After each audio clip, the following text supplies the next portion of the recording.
See if these motherfuckers. There we are. Yeah, I just got the message. Hi everybody. Hey guys. All right, there we go. Yeah, I see it now. Oh man.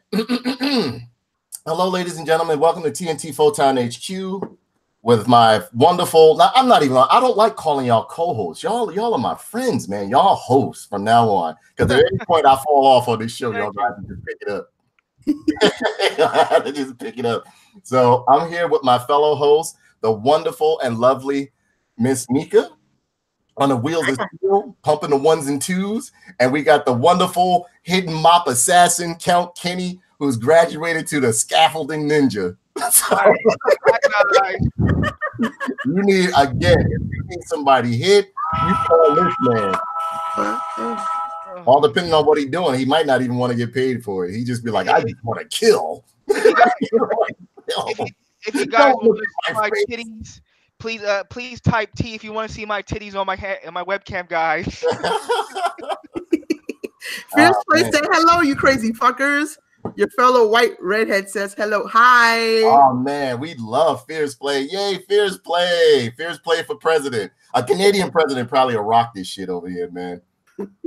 They'll just let everything pass except for like we'll be like, so can I have an action figure day? We're like, sure. As a matter of fact, every Saturday is action figure day. Fuck it. 3 days out the week. I'll be like, really?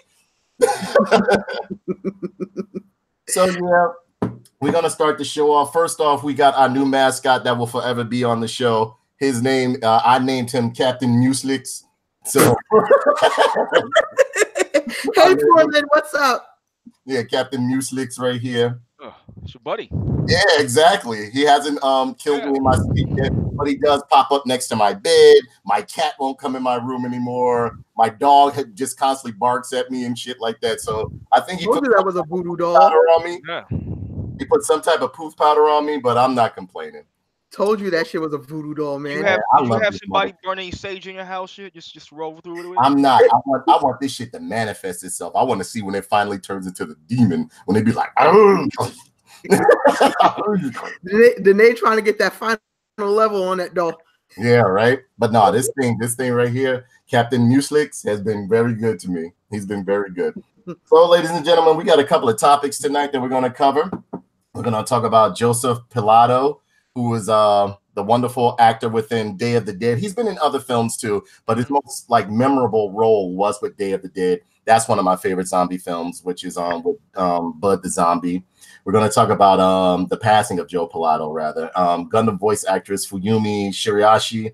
And again, a lot of people don't know who she is, but I've been watching Gundam since I was a child. And even the ones that weren't dubbed in English, I would watch the Japanese subtitle one, so I definitely know how it is. We're going to talk about Cardi B robbing motherfuckers. We're going to talk about what's that? Doom Patrol, the new Matrix reboot. We're going to talk about feces found in restaurant ice machines. That's why I don't ask for no ice. We're going to talk about, Kenny's going to tell us about how the division is. We're going to talk about Sekiro and a bunch of other stuff. We got a big show lined up for you guys tonight. So sit back, relax, and let your friends know that we're going live and that we are live right now. Hit the notification bell so that you can know, subscribe and hit the notification bell so you can know when we go live and we upload content. It's been a little bit since we've been on here, but we're about to let this fly. Mika, take it away, baby. I'm going to go post up the social media. Love you guys. Yeah. So I have been catching up with this whole Cardi B situation. Oh my God. This shit is fucking crazy. And then, you got people on both sides of the fence of this whole situation.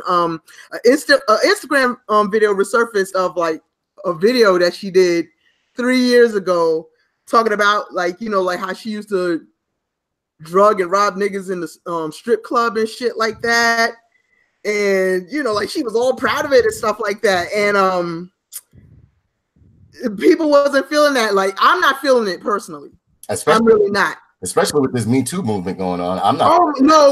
Let me tell you something about them. Okay? Because they find one-sided. No problem with it. It's one-sided. I haven't heard. No, go ahead. No problem with it because they were saying she was doing what she needed to be doing to survive, this, that, and the other. So I'm like, okay, so y'all keep that same thought-ass energy when a guy drugs a woman and robs her of all her motherfucking coins. I want y'all to keep that same fucking energy and see how y'all feel. Fucking ridiculous. Absolutely. It's fucking stupid. Fucking no. Number one is like drugging. Absolutely disgusting. It's double standard. That's a double standard view of things right there. Yes, it is. Yes, it is. And I mean, like, I feel as though she should be brought up on charges. And if the people who have the, and again, I don't dislike Cardi B. I actually found her funny before she became famous because she used to do, like, I used to follow on Instagram because I found a lot of her shit funny. She used to actually do some funny skits on there. mm-hmm. How she would talk about how, like, sometimes guys would try to get her Instagram delete because they was mad at her and all that other shit. That was, to me, that was when she was funny. I appreciated the fact that she actually came from nothing and rose herself through the ranks. But when you start bragging about shit that you did to men or did to people in general, me myself, I think that's a fucking scumbag fucking display and a true reveal of your personality. Yeah. I really, my thing is this, because now they're comparing her to like the whole Bill Cosby and R. Kelly situation. And my thing is this, like, I don't give a fuck what it is. It all comes down to the drugging. Drugging somebody for your own benefit is never cool. No, it's not. I know a lot of motherfuckers back in the day, they used to get set up in hotel rooms. And yeah, so what you gonna get some ass? You gonna, bust some ass or whatever the case may be. It don't mean I should get robbed for it and shit like that. When I was coming up, because speaking in reference to the jobs I've had in my past, I've been a bartender and bouncer for years. I was a bartender and bouncer for years. And it was many a times I would see girls set dudes up. Girls with like a dude coming in to come just chill out at the bar or like start tipping girls. The girls go whisper to some of the dudes. They set them up, rob them outside. Sometimes they even got killed. You know what I mean? Like I knew a lot of chicks back in the day. I knew a lot of chicks. That was their MO until it got to the point where like their name would go around in the club like, yo, that bitch would get you set up or whatever the case may be. So I mean, like, me myself, I think it's absolutely disgusting. I think it's absolutely disgusting. And there's never a reason why, no matter what profession you're into, you chose that profession. Right. That you have to really eat. And believe me, I have not. No, wait. Stop right there. Stop right there. Because she was saying that she did what she needed to do because she had limited options. I've done all sorts of seedy ass fucking jobs during coming up and shit like that, or seedy ass fucking dealings coming up. And I'd still never had to drug nobody to get what I wanted out of them or whatever the case may be. Right. There's no excuse for that shit. That's bullshit. Right. So she's saying that she had limited options, but the last time I know, you was a college student. You dropped out. How you say that you have limited options? Like, yo, it's like your story is full of shit, Cardi. I'm sorry. And believe me, again, I'm not into her music. I really don't find any of her music entertaining or funny or like, catchy to me. I'm sorry. Call me old fashioned, whatever the case may be. I don't find anything that she does as far as musically like enticing or anything to write home about, or that should be given all sorts of accolades and kudos. She still pushes the strip culture. Not only that, what I don't like too is that the fact she used the word nigga a lot. My nigga. You're not black. And furthermore, that shouldn't even acclimate you you shouldn't feel as though it's okay for you to say this because you're appeasing what you call black culture. Because see, this is how it goes. See, like me, I'm bilingual. I speak both Spanish and English. And when you go to the Spanish channels, believe me when I tell you, she's a completely different individual on there. It's not all that hood shit going on and my nigga this, my nigga that. She's over there talking about love and nice things and shit. But then when you come over here to the black circuit, it's all nigga this and nigga that, and I got this, I got that. I was like, man, I know exactly what you're doing. Ride the wave as long as you can, sweetheart. Mm-hmm. At the same token, we have nobody to blame for her behavior and the way she pretty much, how can I say, displays herself. Her form of entertainment for black people as such, because we pretty much allow it.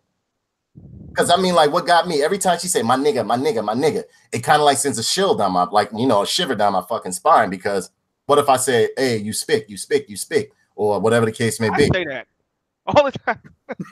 It's fucked up. No, I think it's wrong. I think this whole scenario, this whole shit right here today, gone tomorrow. And I get what she's doing. Again, the way the music business is now, you got to get in where you fit in, make it happen, whatever the case may be. But I don't think it should be at the hest or at the expense of black people. I'm sorry. And this right here is at the expense of men. You literally just said that you literally just admitted to a fucking crime. Now let that have been some type of no, but get this. This is the part that's gonna make you laugh. She's trying to say that she only drugged and robbed the men that she was quote unquote romantically involved with. That's even worse. Like, what the fuck is you talking about? That's worse. That's worse. That bitch is a vampire. That's all that is. That's vampirism. That's fucked up. That's fucked up. That's real fucked up. But even worse though is your average ass female who is co-signing this type of activity on exactly. It's the Me Too movement that's doing it. The Me Too movement is co-signing this whole shit, talking about, oh, she's a sex worker, she's doing this so because she needed to survive this, that, and the other. And that means if I'm out there robbing, if I rob and shoot one of these motherfuckers, it's all right because it's what I had to do. Right or wrong? Right.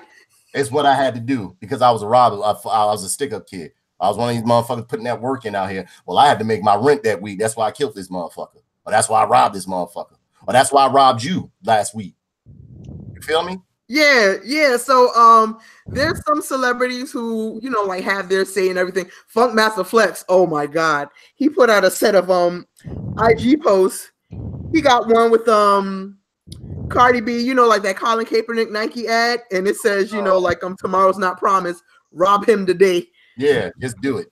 Yeah, like just do it. And he put in the caption, he put a set of rules for guys. He said, "Stay woke, fellas. Like, don't drink, eat, or get high around them. Stash all of your valuables."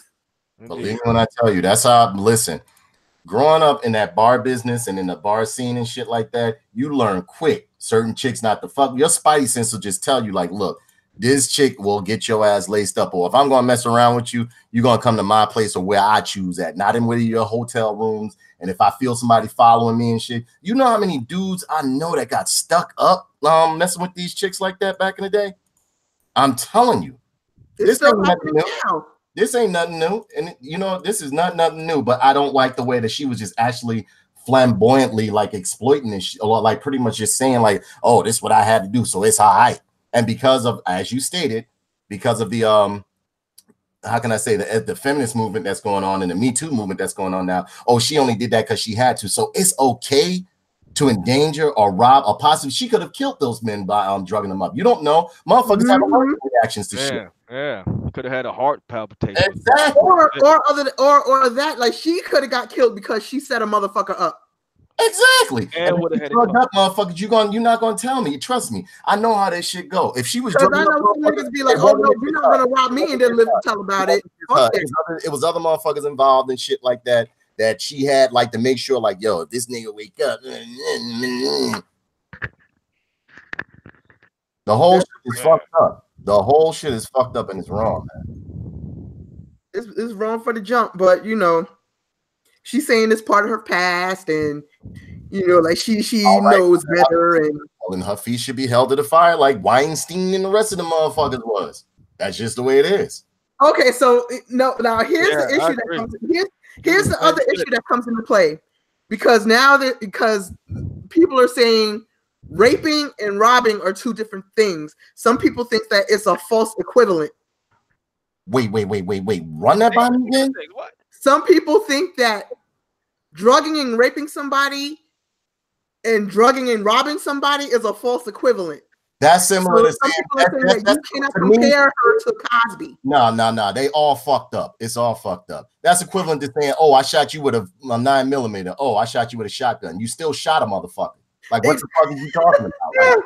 Like, exactly. I don't get it. Like, I don't understand. How does that equate to fucking basic that doesn't even make sense. That's fucking stupid. Yeah, especially because it's in the same category. You're doing it to fuck. She's using her sexual advantage to do that shit and drug. And she's a hoe. And I hate that term, sex worker. Just call the bitch a hoe. She was a hoe in a fucking titty bar, and she was fucking tricking Johns, and that was. Yeah, no, that's the politically correct way to say it now. Like a stripper or a prostitute or call them all call hoes. it sex work. All hoes. Call it sex worker now, right? Yeah, they call sex workers. I use them, and I still call them hoes. Kenny, what are your thoughts on this? I mean, it's like getting bit by a snake. I want you to lay it out. I want you to tell me how you feel about this whole scenario, because me, myself, I feel this is like the worst display And I just think it's horrible. I think it's horrible. I think something should be done. There should be some type of legal action taken on this situation. I was saying you got to give her the Cosby kind of treatment. You got to put her under the same kind of course that all the other dudes have got, especially in this fucking climate. If you're gonna treat one, you got to treat the other. You're not gonna give her a damn, a pass just because. Oh, that was me when I was sitting on dicks for money and doing this. And now I make shitty music. And let's be honest, she makes music for like, bronze medalist Special Olympics. Man, it's terrible. Oh Lord, she's awful. What's up, McKinley? Oh my goodness, yeah. So I don't agree with that whole issue at all. Like, ridiculous. She could have just kept her fucking mouth shut for all that. That was absolutely deplorable. I mean, and then like the thing about it is nothing is being done. Ain't nothing gonna be done. Nothing is being done. That thing is not gonna put a dent in her fucking career. Not near one. That's horrible. Where you have men losing their whole life, like their whole way of life behind rumors or behind allegations that they've done things. And don't get me wrong, men are gonna be men. I do believe, the majority, like I would say, like the most of these men have done these things, but at the same token, I look at it like this. And again, I think rape is one of the worst crimes ever. I think rape, or whatever the case may be, is one of the worst crimes ever. It's worse than murder to me. But at the same token, you're not going to tell me that there wasn't some type of deal that went into play when you first went into this man's room, or whatever the case may be. Now that you're no longer relevant, you're no longer famous. No longer the thing was like after she finished stripping and everything, they asked her like, yo, it was like you want to like go smash, and she'd be like, yeah, like let's go to the fucking hotel room. And then that's when she drugs and robs them. Yeah, I mean, like to me, that's like that can fall under a number of charges. You can actually put that under kidnapping. You can put that under it's a number of charges that she could be brought up on if it's played right. If the roles were reversed, oh man, that person would have a rap sheet. That person would have burned at the stake if it was the other way around. You have no idea. That man would be pinned to the cross, bro. If it came out tomorrow, R. Kelly did the exact same shit. It'll be over again. Well, R. Kelly has been doing the exact same. I mean, yeah, he has. And look where he's at now. They had him on tape bragging about this shit. Okay. Fierce Play said, look at the situation that happened with Johnny Depp. He was accused of a bunch of shit that basically tried to ruin his career and happened. Nothing happened with her yet. As a matter of fact, Fierce Play, a lot of shit has been shown in Johnny Depp's favor. Yeah, there was a whole bunch of surveillance tapes that have been shown. Amber Heard has been abusing Johnny Depp. So, like the whole case might go in his favor after all. Yeah, but his life is still altered and ruined now. Right. Because of the whole thing that happened. Even though he's older, Disney has already taken him off Pirates of the Caribbean. Wow. They're not going to put him back. He hasn't been getting offered many roles ever since then. All you have to do, see, this is making it bad for this right here. Is making it bad for good women out there. And the good women are not saying anything in reference to this shit. To where in the end, it's going to be like a contractual thing just to date. And it's more women than it is men. So a lot of women are going to get left behind. That is the reason why you have a lot of prostitutes that are making money now, because a lot of regular men out here don't want to deal with the headache or the accusations of the bullshit that comes along with it. They go out and get them a call girl or get them a whatever for the night, and then they keep it moving. Less headache, one time paid, keep it moving. What homeboy said in Four Brothers, talking about you don't pay a hoe for pussy, you pay for her to leave. Exactly. He's absolutely right. He's absolutely right. Yeah, so yeah, like I just don't agree with that whole shit at all, man. Like that's some foul, tripe ass thought shit. That is foul. And for the fact that that shit is still continuing, fucking ridiculous. Fucking ridiculous. I just don't understand it, man. I never thought, again, and I know I've said this in past shows, I never thought I would live in a time when I would actually see like the fall of society, well, to where we're reverting back to a Cro-Magnon stage or a caveman like state of reasoning and logic. It's just like what's right is wrong, is what's wrong is right. It's crazy. I just don't understand it. But then again, I believe in a lot of things, and not to get biblical or anything like that, but in certain aspects, it's Bible prophecy being fulfilled. You know what I mean? So I mean, I don't. I mean, there's nothing that can be said to where I would agree or look at it from a point of view to where as though I would be like, well, I can see where she would know what she did was a crime and she need to pay for it. She need to pay for it. Even if, I mean, like honestly, if it was me, if I was the man who had been drugged up back in the past, regardless of my image or what, I'd let him know. I'd be like, yo, she robbed me. Boom. Let's go to court. I don't know, like somebody might do that in the future, but at the same token, like I don't think people are gonna, like open up their mouths and say anything, because like some of the people that she was fucking with had girlfriends or wives. So what? I wouldn't give a fuck. That's money. I wouldn't give a fuck. I would not give a fuck. Fuck that emotional shit. Fuck them ties and shit like that. So what? Everybody makes mistakes. People do shit. I don't give a fuck. My wife won't leave me while I'm getting that settlement. Fuck her. My girlfriend won't leave me while I'm getting that settlement, while I'm going through all of this shit. Fuck them. Life is about change. Let's go. Fierce Play said, now all of a sudden that lyric in the song Rebel Within is making sense. Do me right and I'll do you wrong. Do me right and I do you wrong. Look out, darling, because I'm coming with the rebel within. I'm drunk. Yeah, let's fuck. You never heard that song before? No! The more I try to keep on hanging on, it's like as if I lost everything I own. You never heard the Rebel Within? Nah, man. You ever heard the Rebel Within, Kenny? Nah, man. It's a country singer, and he makes fucked up songs about like doing fucked up shit. But it's like a mosh pit type of punk slash skinhead music? Not really. It doesn't sound like skinhead music. Skinhead music. It just sounds fucked up. Yo, look up the Rebel Within. You want to laugh? You got all his songs is fucked up. They talk about him getting high, drunk, doing people dirty, and stuff like that. I forgot his name, but I sung it to a friend of mine in an Xbox party, and he lost his mind. He was like, "Why are you singing that song? And how do you know that song?" Yeah. Like, yeah, man. Not to cut you off and go out topic, but just to let people know a little secret. When I put something for sale on eBay or whatever, and it says in a smoke-free environment, I'm smoking a gigantic joint around this shit I'm about to sell tomorrow. So, oh God. Speaking of eBay, man, I done sold so much stuff on eBay, but I am honest with the shit that I sell on eBay, because motherfuckers be trying to get over on me and shit like that. I'm like, bruh, I'm a long-time veteran doing this shit. I already know what you up to. Knock it off. Yeah, so I purchased something on eBay, I think like last month or like earlier in the month or something like that. Yeah. And it was a limited edition Complex Con 2017 limited edition yellow 7-inch vinyl of Pharrell and Rihanna's Lemon. Can't find that shit anywhere else. It's not sold in stores or nothing. Right. So I went ahead and I purchased $40 for the shit. Some guy in the UK shipped it to me. All right, fine.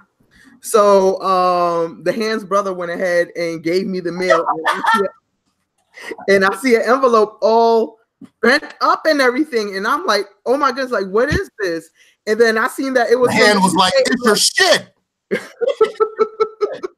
The mailman stuffed the fucking record in my narrow ass mailbox. I'm like, no, hold up. Let me show you this shit right now. I am so hurt. This is how it came. Fucked up. Let me see. Damn. Right through the middle. That's fucked right up. Through the fucking middle. Up. Yeah, let me see how that shit looks. That mailman was having a bad day, man. That mailman was having a bad day at work. I'm telling you. Get up, bro. Yeah, so I had to contact the seller from eBay and like, yo, it was like, this is how I received it in the mail. I was pissed. So the seller got back to me today, and he says that he does have a replacement copy that he wants to give me. I don't know, Mika. I smell some bullshit there. I think you already had a copy of that shit, and your shit was fucked up, and you did those switcheroo on this shit, because that looked like your fucking handwriting on there, nigga. No, this is how it comes, man. This is how it comes. Like, yo, it's like nah. He said it's a CDR. That's your handwriting, bro. I don't know. You know what? You know.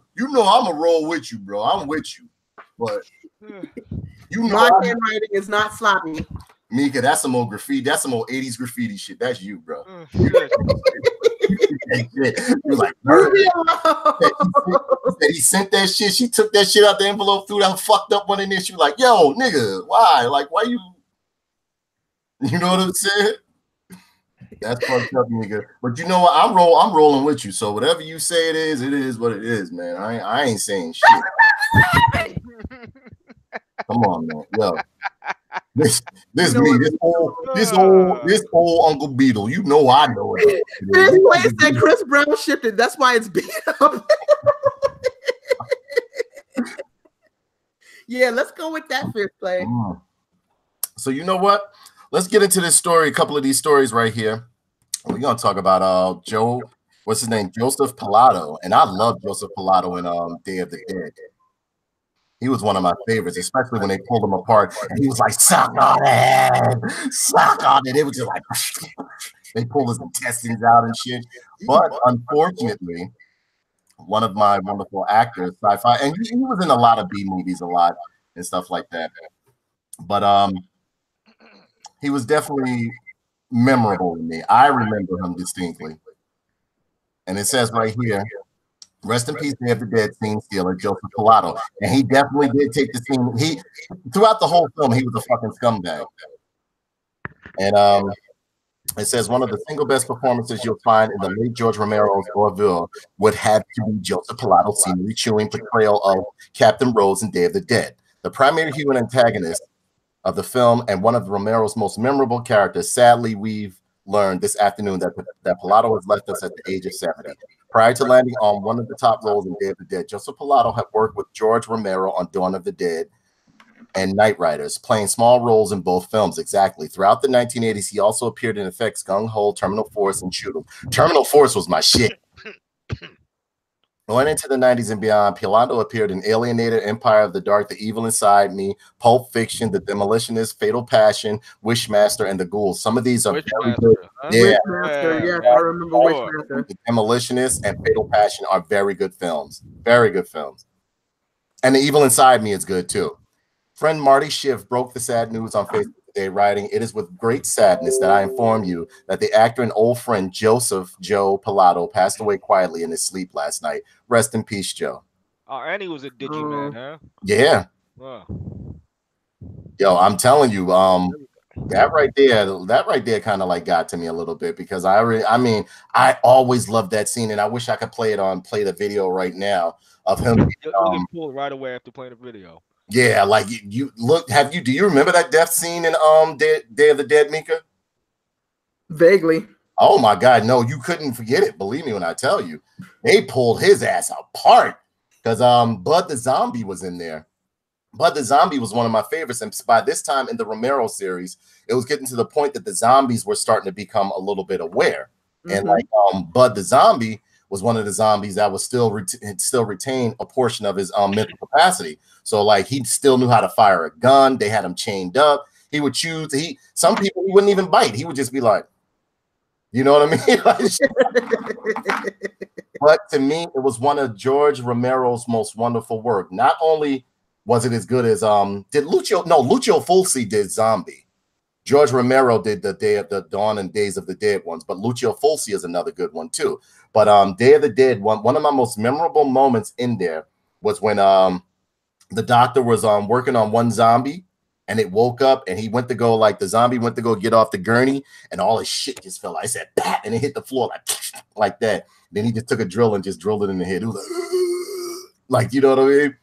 Then one of my other favorite scenes in there is towards the end. And if you guys haven't seen Day of the Dead, it's an excellent movie. It's an excellent zombie film. Even to this day, it holds up very well. And from what I remember, it was either Lucio Fulci or George Romero that actually used real cadavers in his films. And sounds like George Romero. Nah, feels like he'll do something like that. Them Italian producers, writers, and directors, they would like go for the like extreme scare factor, especially during like the 70s and 80s and stuff like that. So yeah, you had that one scene, because throughout the whole movie, Joseph was being an asshole. He was feeding off. He would like let his soldiers get ate up and shit like that. He was extreme. He was gonna, I think he was gonna rape one girl and all that other shit. He was just a fucked up captain. It was like in a post-apocalyptic setting, because like not much of the earth hadn't been infected with zombies. So the ones that were left were like the zombies were starting to like not so much mutate in a sense, but they were pretty much like becoming aware. And as I stated before, they were able to like, you know, use motor skills. Some of them would like if you start shooting, they'd be like and start turning away and shit like that. But again, that one scene, Mika, you have to look it up, is where like he goes to run away because Bud the zombie has shot his ass like twice. Because he was that's right. Bud was a former soldier. He was a former soldier. His name was Bud. Bud the zombie was a former soldier. And towards the end of the movie, the zombies had got in and shit like that, fucked everybody up and shit like that. But Bud wanted his ass because I think it was a little bit of history with Bud and Joseph. And so Joseph was running down the hall. He came to these big double doors, and Bud shot his ass in the I think shot him in the stomach or the leg and shit like that. He opened them doors, all them zombies was like, he went to turn around. He said, and they just started pulling his ass apart. You saw a rib cage, and the whole time he hated Bud the zombie so much. While he was dying, he was like, suck on it, fuck you, chew on it. And they were just tearing his ass up. If his place said choke on him. Yeah, choke on him, choke on him. And they would just study eating his intestines and everything like that. I love that film. Do you remember that scene, Kel Kenny? Yeah, I'm watching it on YouTube right now. They oh my god, it's wonderful. Remastered, yeah, it's fantastic. It's wonderful. He was like, choke on it, choke on it. And then like they just like, and towards the end, you just see one of them walking with his intestines, his legs and shit, because they had just overrun everything. I'm just watching him tell people, yeah, he's gonna get his fucking body ripped open. Yeah, you gotta watch Day of the Dead. Day of the Dead. Yeah, it's on YouTube. Day of the Dead was a very gruesome and gory film, and I absolutely loved it growing up as a kid because I used to watch it numerous times. I was big into zombies. You know, so you are a zombie. I haven't seen this movie in years, man. I have vague memories of this. It's watch it again, though. Yeah, it's fantastic. By today's standards, it's still up there. There are a couple of other films by today's standards that even by today's standards, I still hold them as iconic films. Like The Thing, I can watch and it still looks good to me. The Mouth of Madness still looks good to me. Alien still looks good to me. Alien 1 and 2 still look good to me. I like 3 cinematically. I mean, the way it looks was very pretty. Yeah, because like back then they would use what were they called? Conventional something. Where because what conventional effects? It wasn't all CG and shit. Yeah, because what's his name? The man's on doing it. What's his name? The one who does the Alien films, and I love him. Why do I keep saying Romero? It's not Romero. James Cameron. James Cameron. He insists on using conventional not animatronics, but I forgot what it is, but special effects or whatever the case may be. But yeah, rest in peace, Joe Pilato. You'll be missed, brother. Next up, we have and again, not many people know of her, but I know of her because I watch a ton of anime. And even when I was growing up, my mother would get me the VHS tapes, or because my mother's into anime. My mother was into anime and stuff like that, and sci-fi and all that other stuff. Your mother rocks. Yeah, my mother was cool as fuck growing up. Believe me when I tell you, she still is. She still is, because I just exposed her to the new Star Trek Discovery, and she's absolutely loving it. Cool. And it says voice actress Fuyumi Shirahashi passes away at 82. The voice behind Mobile Suit Gundam's Mirai Yashima. Mirai Yashima. And it says right here, Fuyumi Shirahashi, a Japanese actress and voice actress, passed away on Thursday, March 28th, due to ischemic heart failure. She was 82. A visiting relative discovered her unconscious after she had supposedly fallen in her Setagaya home, where she lived alone in Tokyo on Thursday afternoon.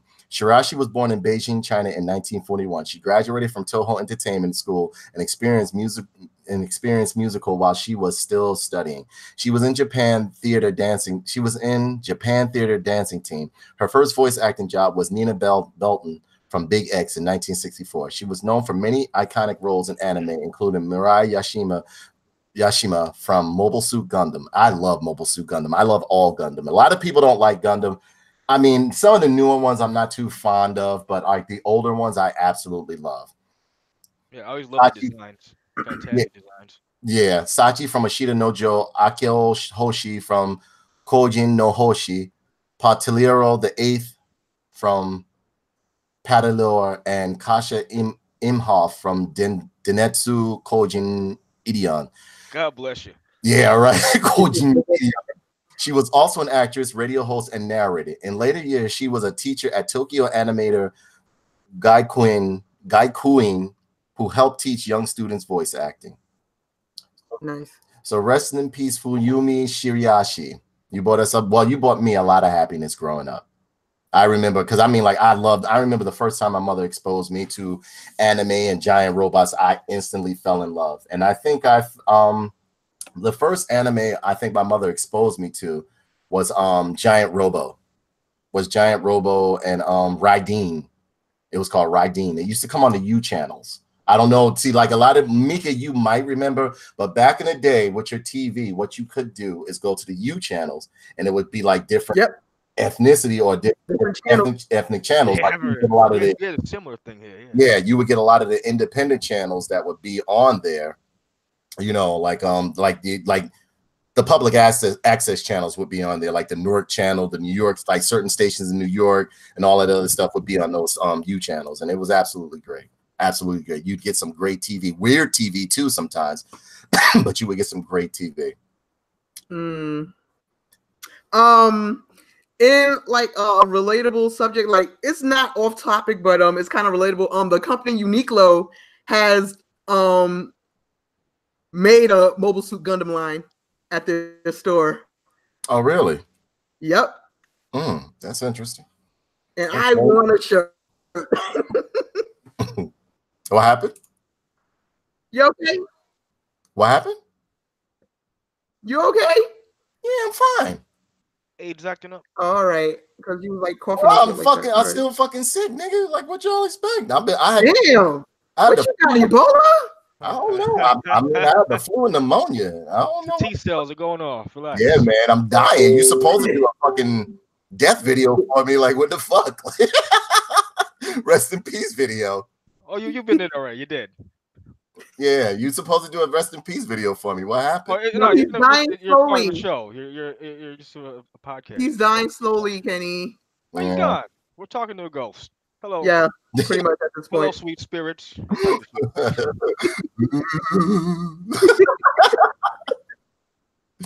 So next up, we have some wonderful news about my boy. I love this fucking guy. I don't know. It's just something about him. I love him. I've always liked Ashton Kutcher. And here we go, right here. And it says Ashton Kutcher quietly saved 6,000 children from human sex trafficking. How awesome is that? Look at this fucking stern, looking at chiseled jawline, ready for action. Wow. This guy is fucking awesome. Hero shit he just did. Exactly, right?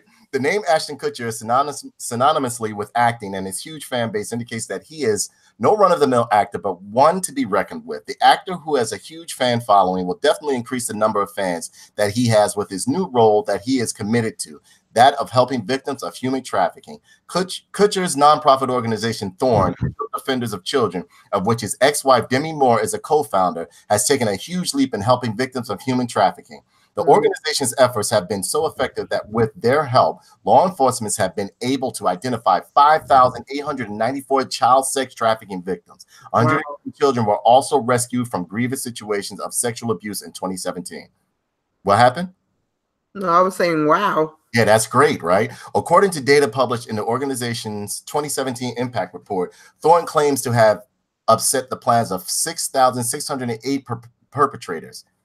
Through its Stop Sextortion campaign, the organization has also been able to educate 3.5 million teens and has also encouraged more than 140,000 individuals who have been looking for material on child sex abuse. The organization, which was previously called DNA, the foundation was started in 2009 with Demi Moore to try and put the brakes on the huge market that exploits children for sex. Kutcher realizes that this grievous issue has swelled a gigantic proportions in recent years because of the internet.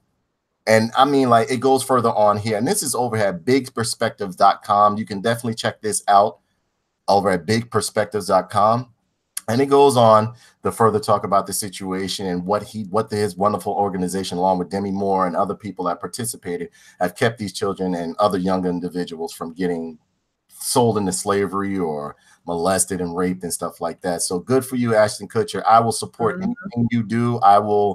Anything I can help with, Ashton Kutcher, you let me know. You let me know, brother. Good going. This comes to show you that not all heroes wear capes. That's true. That is absolutely true. What are your thoughts on it, Kenny? That's fantastic, man. You don't need a lot of celebrities doing this shit, but it's either he's a great humanitarian or he's trying to make up for some awful, awful shit he did before. It can't just be nothing nice, right? You never know. Nothing's free.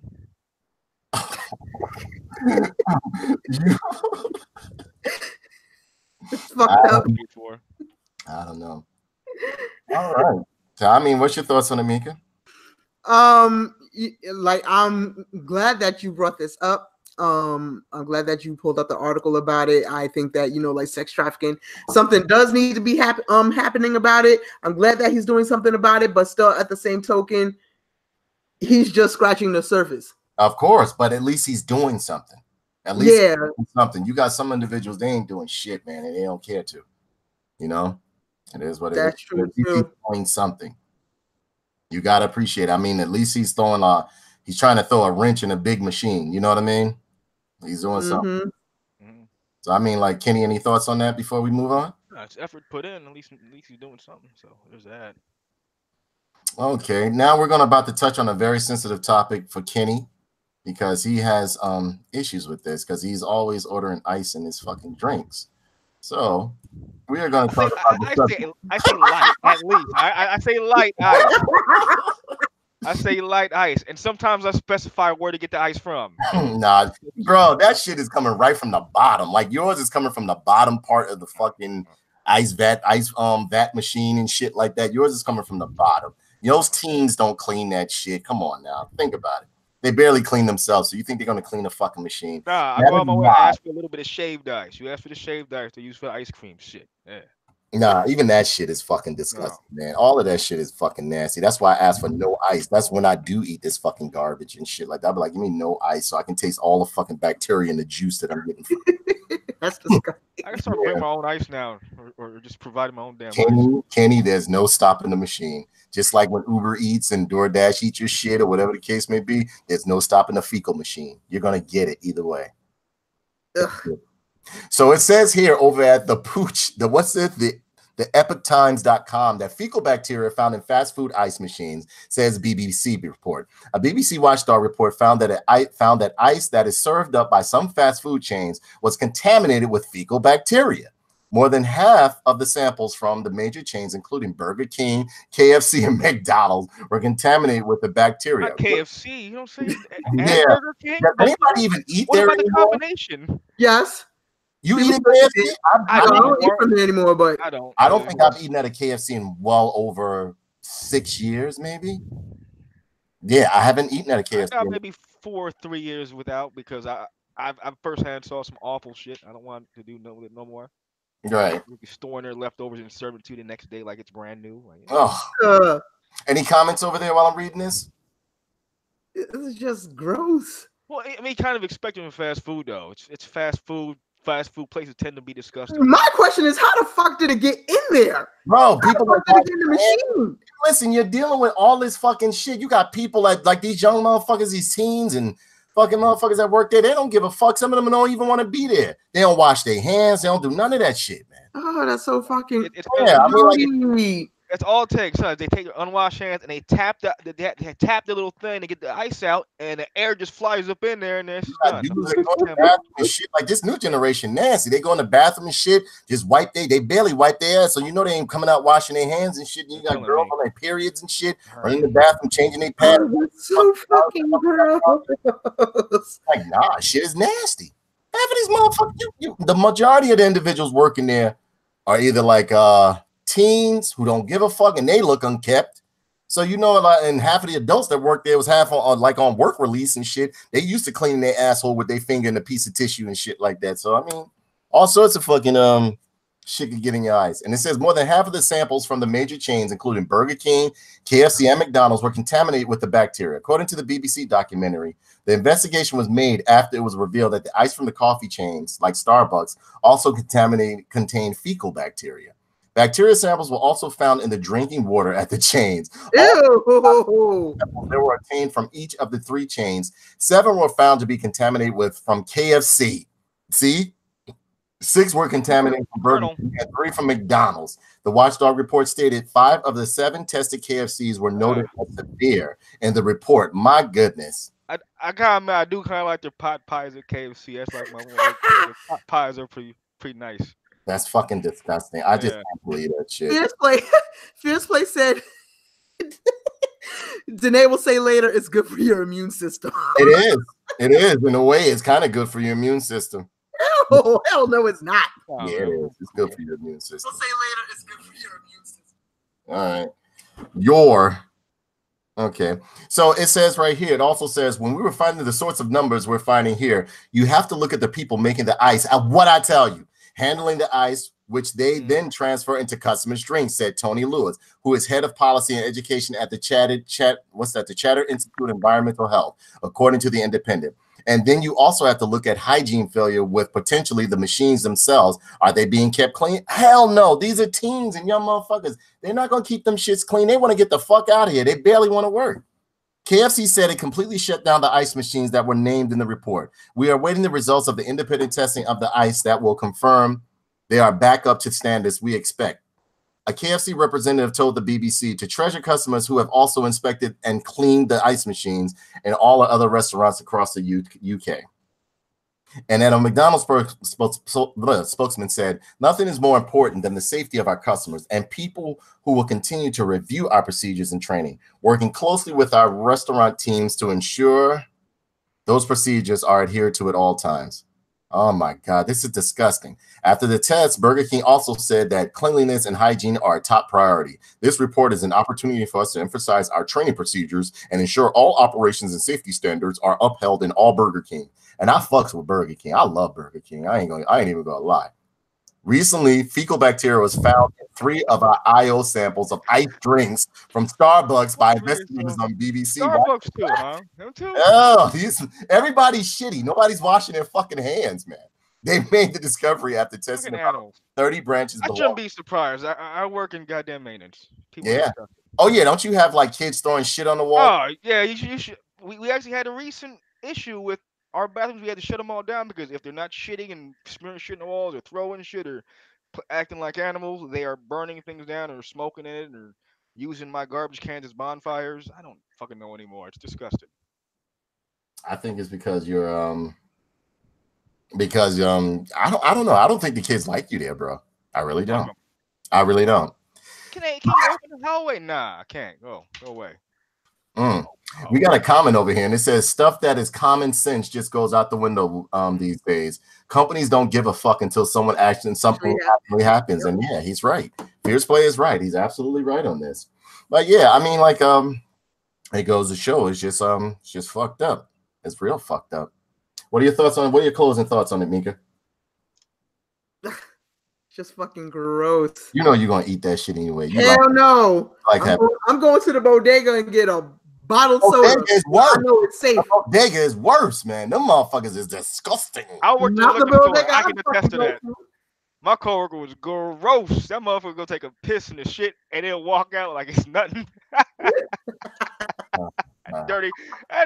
What was it, man? He was like a Sierra Leone refugee coming here to work, man. That motherfucker was disgusting. Fucking disgusting. But yeah. I mean, that's absolutely disgusting. That's more the reason why I veered away from a lot of fast food. And don't get me wrong, I love fast food, especially like Taco Bell and Burger King and shit like that. But I mean, like, you know, it's already garbage for you, and then they're gonna add a little shit surprise on it too. Like, come on, bro. You know what I'm saying? I don't need shit with my shit. You know what I'm saying? Not necessary at that point, isn't it? Yeah. I mean, like, you know, ladies and gentlemen, bring your own ice. I don't know what to fucking tell you. Stop eating at these places. They're killing you any fucking way. I know it's good. I know it's fast. I know it's cheap. But come on, man. I mean, like, you can eat shit at home. You know what I mean? You can cook all that. No. Literally, you can put your finger up your ass and like see what it tastes like. And trust me. You know what I'm saying? Don't ask me how. Sounds like you know from experience. Don't ask me how I know. Mind your fucking business. Go out with a German That's none of your business, man. That's none of your fucking business. I think you need to talk to my fucking lawyer. Are these allegations? So moving right along, we have a subject right here. And this was absolutely adorable. I thought this was wonderful. No thanks. And it says right here, teen turns a prosthetic arm into glitter shooting unicorn horn. That's awesome. I wish I could play the video, but the way things are going on YouTube and on excuse me, sites and stuff like that, you can't do shit. Shit like that, you get flagged. Yeah, actually, I know some like honestly, there have been some people who have been knocked down just for talking about certain subjects now. So yeah, Big Brother is watching, so we cannot show video like that. 1984. Go watch that film. Oh, that's a shame it's happening like that. Watch that film. Watch that film. 1984. Then watch this other one called Brazil. And I love Brazil. Yeah. I like Brazil. Yeah. Over here at WGNO.com, it says Chicago Jordan Reeves is only 13 and she's already changing how people perceive disabilities with her fantastically magical prosthetic. Born with just one arm, Reeves says she's learned early to use a creative mindset to overcome her others' misconceptions. I wanted to show people that our differences don't necessarily hold us back. In fact, they can give us more opportunity, she told WGN. For months, Reeves brainstormed on how to turn her prosthetic arm into something wondrous. I've always been a fan of glitter and unicorns, so I thought, what if I could make this thing magical? And it says, where did I leave off? I like how you said that. That's very pretty to me today. Yeah. Today, this 13-year-old is the brainchild behind the first ever glitter cannon prosthetic capable of shooting a stream of sparkles 6 feet into the air. Now, you know what we would have done if we were young, Kenny, with this thing. With the knowledge to make something shoot. I'm thinking flamethrower already. I would turn to a flamethrower there. I'm like, get ready for my toxo gun. Yeah. Toxo gun. And you know what, Kenny? It makes me think back to the show that we did on your podcast. When like we had both got our arm. Well, as a child, Kenny and I had something in common where we both broke our wrists. And with me, I use my cast as a weapon. I was sometimes like, again, I was big into like the He-Man stuff and like the one-arm cyborg or whatever king. And then my cat, whatever thing was going on at the time, and my cast wasn't really that heavy, but I would make it seem like it's holding me down, and I would look for the opportunity to hit people with it. No bullshit. As a kid, I was fucked up. I mean, like, yeah. So right here, and it finishes off by saying, kids think it's pretty cool, Reeves said. It took a year of prototypes until Jordan landed on a final 3D printed design she calls Project Unicorn. Her creation is Jordan's is now behind glass as a part of the Museum of Science and Industry new Wired to Wear exhibit on wearable technology. Nice. We wanted the people like Jordan in the exhibit. Oh, I think he lagged out. I gotta bring him back. I gotta bring him back. Give me a second. Give me a second, everybody. Let me bring him back. Let me stop sharing. Let me bring him back. He lagged out. Fuck, he lagged. Never mind. He don't like black people. We black.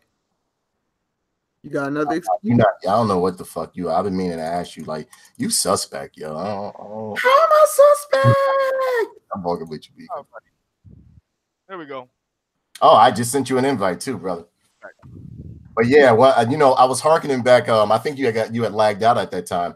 I was talking about when we did your show, Kenny, and we were talking about how when we were kids, both of us had broken our wrists at one point. And like me, what we would do is use them as weapons. I know with me, I was swinging on everybody with my cast. By the time they took my cast off, it was already worn away. I had pebbles and shit. But like with me, when I had my cast, I was using mine as a weapon. I would sometimes make it seem like I would exaggerate the fact, and I make it seem like it's weighing me down and shit like that, I'd walk like this with it so that I did like swing on somebody. They were like, "What's wrong with you?" No. I would say something else. Watch, I hit you with it. I'd be like, "I hit you with it." Then I said, "You tell on me. I go get my mother ain't gonna say nothing. My mother ain't gonna say nothing." No bullshit. But I did swing on a couple of girls. I swung on a bunch of dudes with it and shit. I was a fucked up kid. Hell yeah. I remember saying specifically, you can't hit me because my arm's broken. What you gonna do? I would use mine as a weapon. Like I would literally like make it, and then like kids ain't really mess with me that much because they already thought I was fucked up anyway. You know what I'm saying? So I would kind of like walk and make it seem like they give me extra heavy cast. They'd be like, "No, he got like a stick in there or something." There wasn't nothing in there. I just wanted to look menacing and shit like that. But yeah, moving on, or getting back to the subject right here, I'm just going to read a bit more of this article because it's actually a very nice article. It's a really nice article right here. And it says, as for Jordan, she still gets plenty of stares, but this time in envy. I love that I can show people that our differences aren't a bad thing, just to show how much fun it can be, Reeves said. Jordan's creation will be on display at the Museum of Science and Industry Wired to Wear exhibit through May of 2020. That is absolutely beautiful. That's nice. That's cool. The teen hopes to expand the reach of work through the nonprofit she co-funded as well. That's absolutely wonderful. That's good. That's good for you, Jordan. Keep up the wonderful work, sweetheart. Keep up the excellent work. So, I mean, like, what are your thoughts on it, Mika? I want one. Yeah, right. What about you, Kenny? He said it doesn't shoot enough violent ass. All kinds of shit I would have done at that point. Like I said, flamethrower was the first thing I thought. I was like, whoa, you can shoot glitter. I shoot fire somehow. That's awesome. Now, you know what? You know how you like to use flame? I would like to use acid and like biological shit. Like I want to see the person like die a horrible death when I shoot him with my fucking like just melt away. I don't want him to burn. I want like organs and shit to fall off and melt off and shit like that. Oh, like homeboy from RoboCop. Yeah, like the my shit would be called the Toxo gun. You know what I'm saying? It would just be all bad shit in there. Every day I would just put something worse in there to just like make somebody die. My mother. Stuff like that. What would have been accessible, which I would actually use, would have been like what I used to play with as a kid was remember the little knife sharpening thing? It looked like a little, almost like a javelin, but it was kind of knife size. I used to kind of play with that, like hold it around. I think I would have hooked that somehow in there so I could flip up and be like a little stabby point thing. Right. Yeah, just a little jabby thing. Yeah, man. I don't know if I had the opportunity as a kid to do something like that, or the know-how as a child when I was a child to do some shit like that, it would have been bad. I'd have been in jail or like in juvie hall or some shit like that. Because I know what I would have done. I know what I would have done. I'd have been looking for all sorts. I'd have grabbed shit out the yard from the dog. Everything would have went in there. Fucking bleach. It just would have been a toxic mess. Oh my God, you're horrible. A lot of that came from me watching a lot of sci-fi films as a kid. I was always one that wanted to like spray shit on people and watch their skin melt or some shit like that. So, I mean, you know, call me fucked up or whatever the case may be. That was me as a kid. You know what I'm saying? So, I mean, I don't know what else to say, but good going, Jordan. Wonderful prosthetic. I hope you lead in your next venture is into bionics, because I'll be first in line. I would love to be bionic. Believe me when I tell you, I would give up a couple of limbs just so I could have like fucking piston arms and shit like that belong on a fucking what do you call them machines? An excavator or some shit like that. Careful what you speak into existence, Danae. I know, right? I wouldn't mind being a cyborg. I just don't want. I don't want them to get rid of my penis because I still would like to use that little thing. You know what I'm saying? Fuck that. I want the shit that expands inside of you and turns into other different dicks and just fuck you Yeah, you're right. You know what? So yeah, take my penis, but like just nerves in it so where I can feel shit. Yeah, I want something impressive. I don't like this shit that I have now. I don't like it at all. I would want something more impressive. So, you know, something to wow people and shit like that, or wow the woman. This nigga lying like a motherfucker. I need a wheelbarrow. Yeah, I want something that can hold me, that can pretty much lean me down. Like a specialty stack I gotta wear on my shoulder. Yeah. Holster kit. Yeah, let me get away from the screen with this girl on the screen and I'm talking about penises. And the crowd gets quiet. Like, I want this shit to be able to give me like a bionic back too. Like, you gotta compare and pair. So next up, right here, Zack Snyder lost his mind over Batman. So Batman Hush movie exclusive over here at IGN.com. You know, you can't have the egg without IGN. You know what I'm saying? Hush movie exclusive first look photo and voice cast news. IGN has exclusive photo scoop for who's playing on who's in Batman Hush. The next, wait, was this the one about? No. Where's the one with Zack Snyder? Look at that. It was one I had with Zack Snyder where he was, right here. And it says Zack Snyder F-bombs Batman that doesn't kill. I think we may have the reason as to why Zack Snyder is no longer directing DC movie and why his Batman and Superman have failed, which is simply because he doesn't get the characters or their fans. At his recent event for Batman vs. Superman, Snyder went on a rant about how fans come up to him and complain that Batman shouldn't kill. Snyder responds with numerous F-bombs. Someone says to me like, oh, like Batman killed a guy. I'm like, FF, really? I'm like, wake the fuck up. It's like, so that's all? That's what I'm saying about, like, once you've lost your virginity to this fucking movie, and when you come out, I'm with him already. And then you come and say to me something like, oh, my superhero wouldn't do that. I'm like, are you serious? I'm like, down the fucking road on that. You know what I mean? It's a cool point of view. I'm 100% fine. It's a cool point of view to be like, my heroes are still innocent. You know, my heroes didn't fucking lie to America. My heroes didn't embezzle money from the corporations. My heroes didn't fucking commit any atrocity. I'm like, that's cool. But you're living in a fucking dream world, okay? And honestly, in certain aspects, I agree with Zack Snyder because I put up a post one time.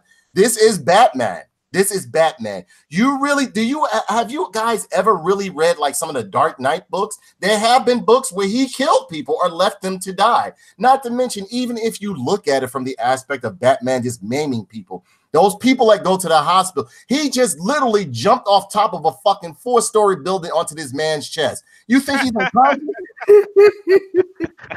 He just jumped like off of a fucking towering building like a mindless fucking toad on top of this motherfucker. He's alive. Yeah, he's just hurt. No, that man is dead. His gloves are tempered with fucking adamant, like what is that?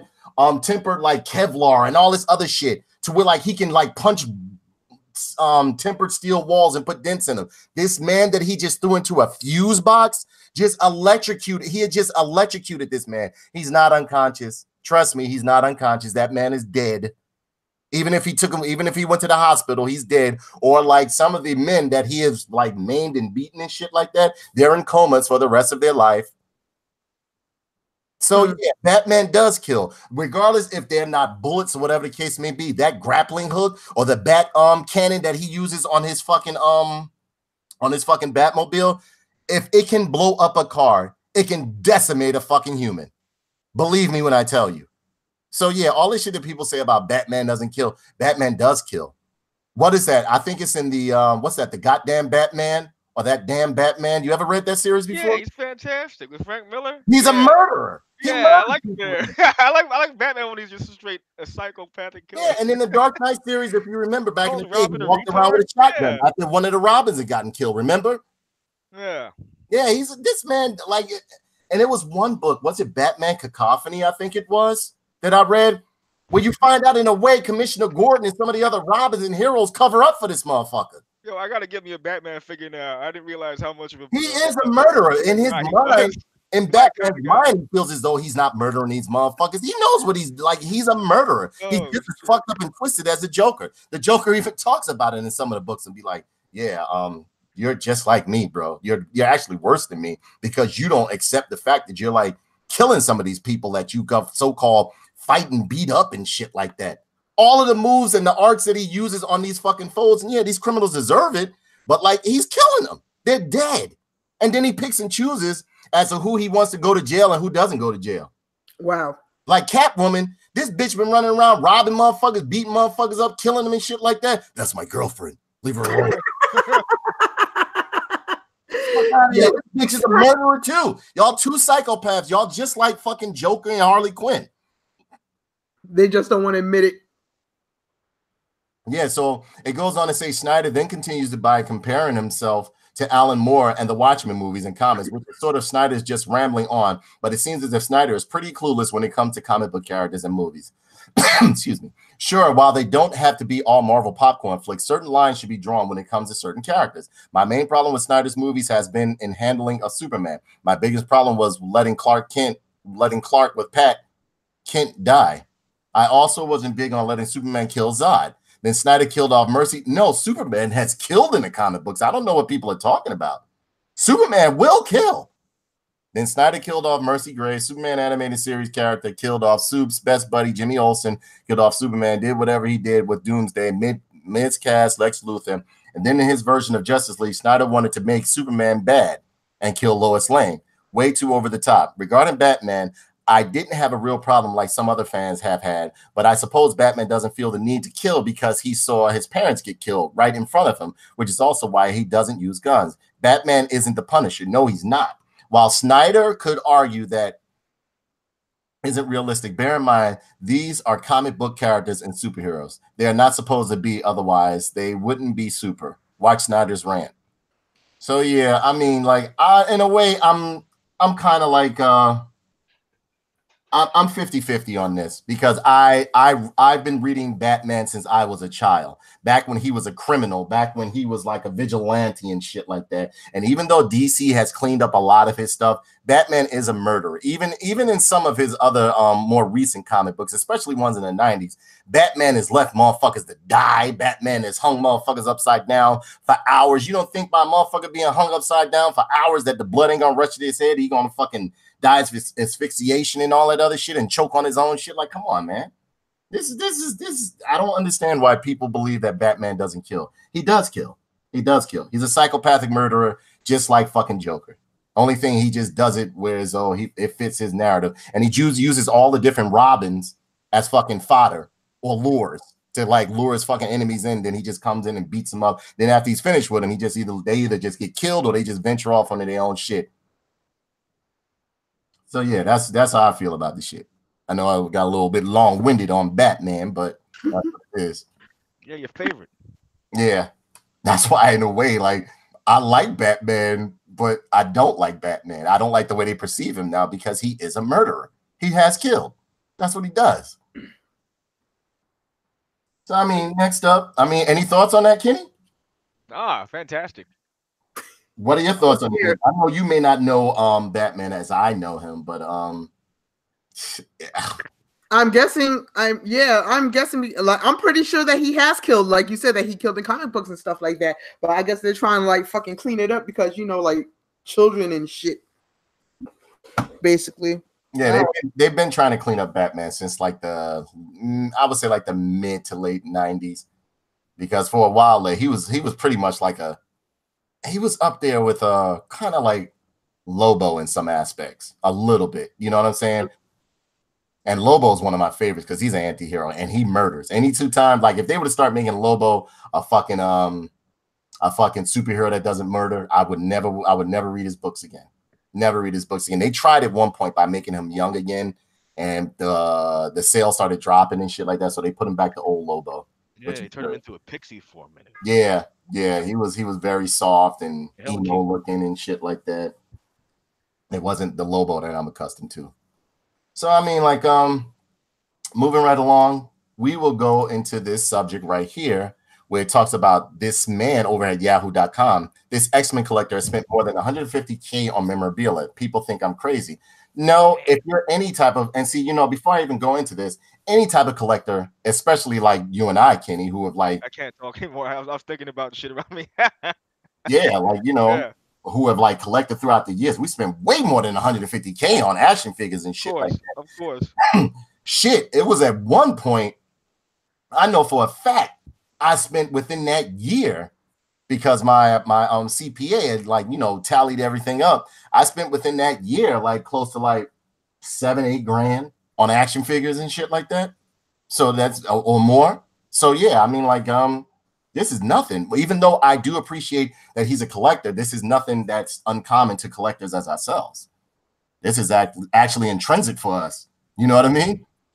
And it says this X-Men collector spent more than 150K on memorabilia. People think I'm crazy.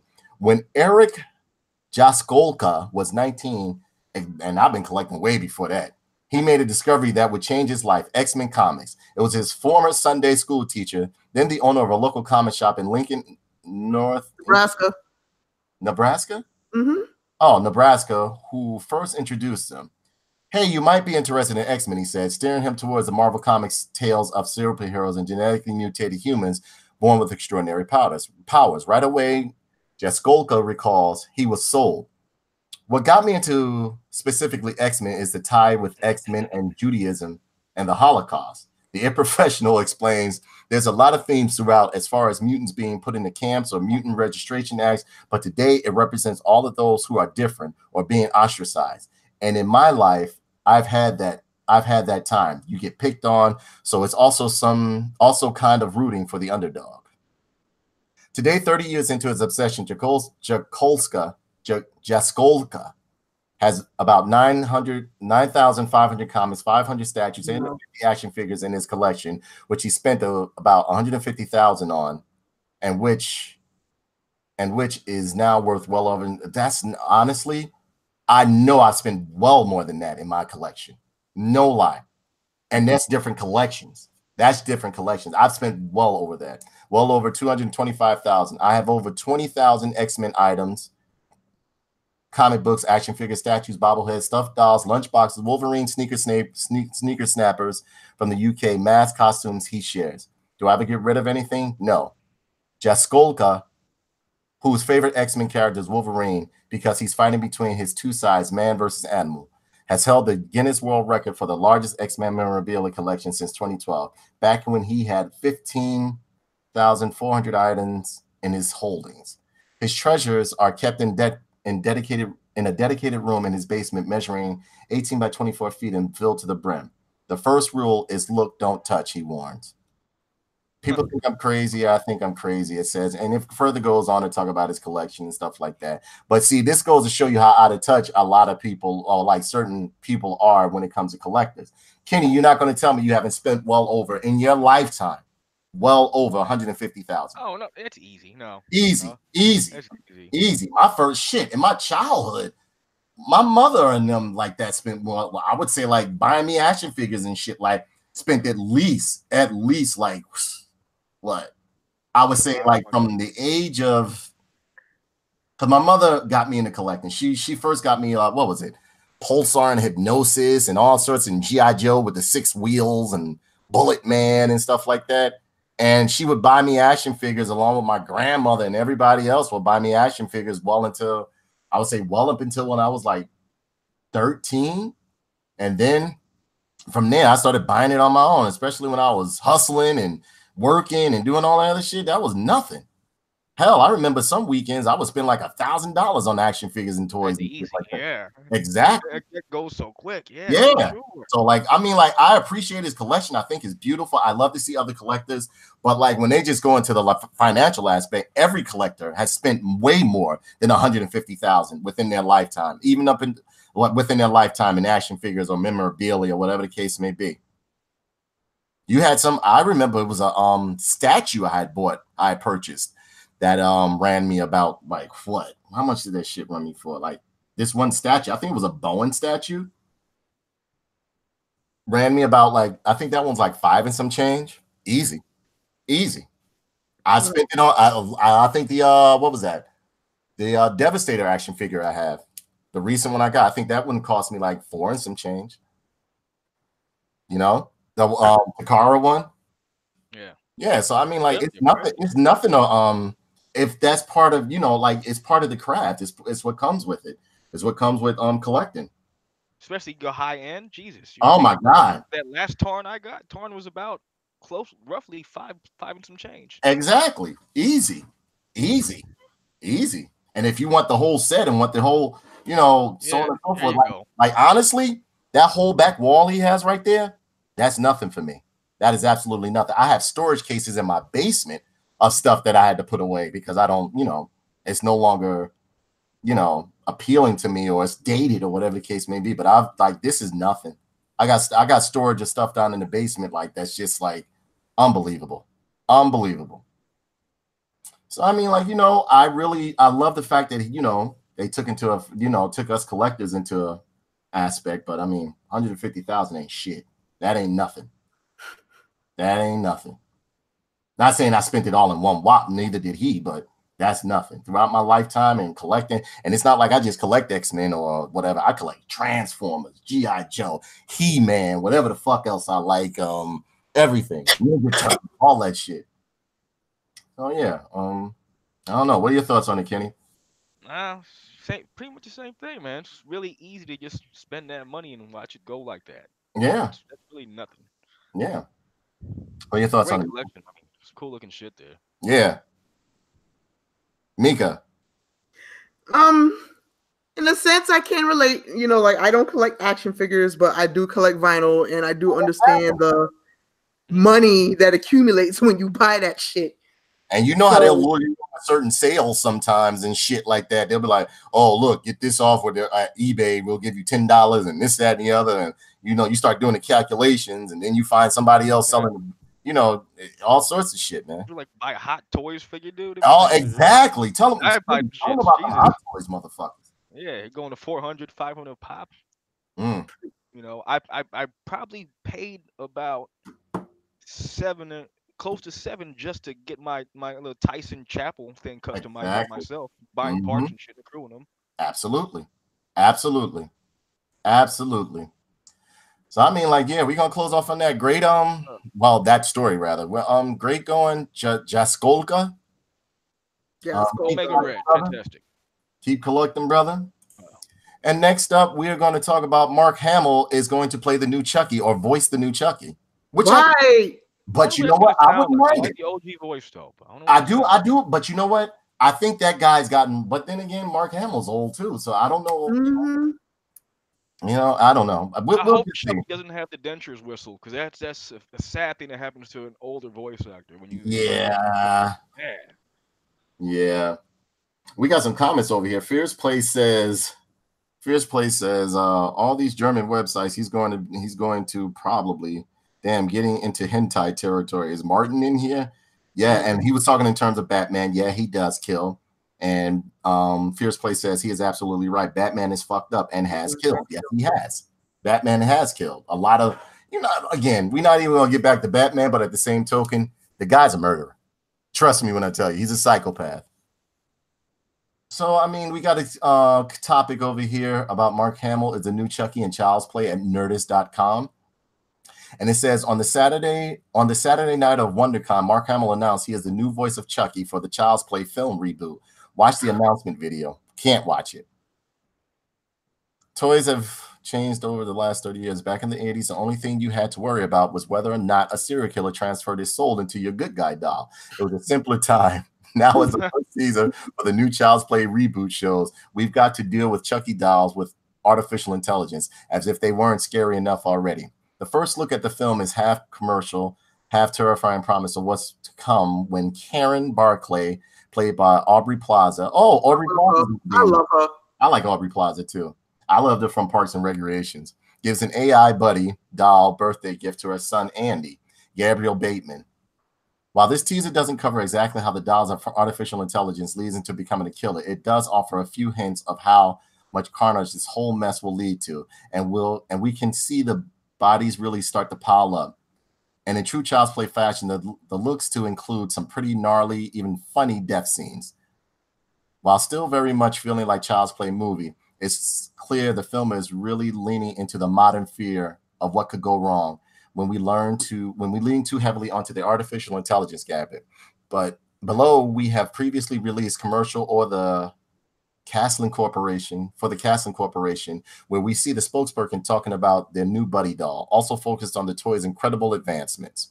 So yeah, they're not going to go as to, in terms of the spiritual aspect, was like, Oh, it's a shame. Oh, that sucks. But you know what? Let's see how it plays out. Let's see how it plays out. Because there's been a couple of times alterations. Again, I'm always the one that'll pretty much take alterations within a story, but it has to make sense and it has to entertain me. You know what I mean? So I mean, like, think about it. We ran with what is it? maybe like 2 decades of Chucky being a spirit entity.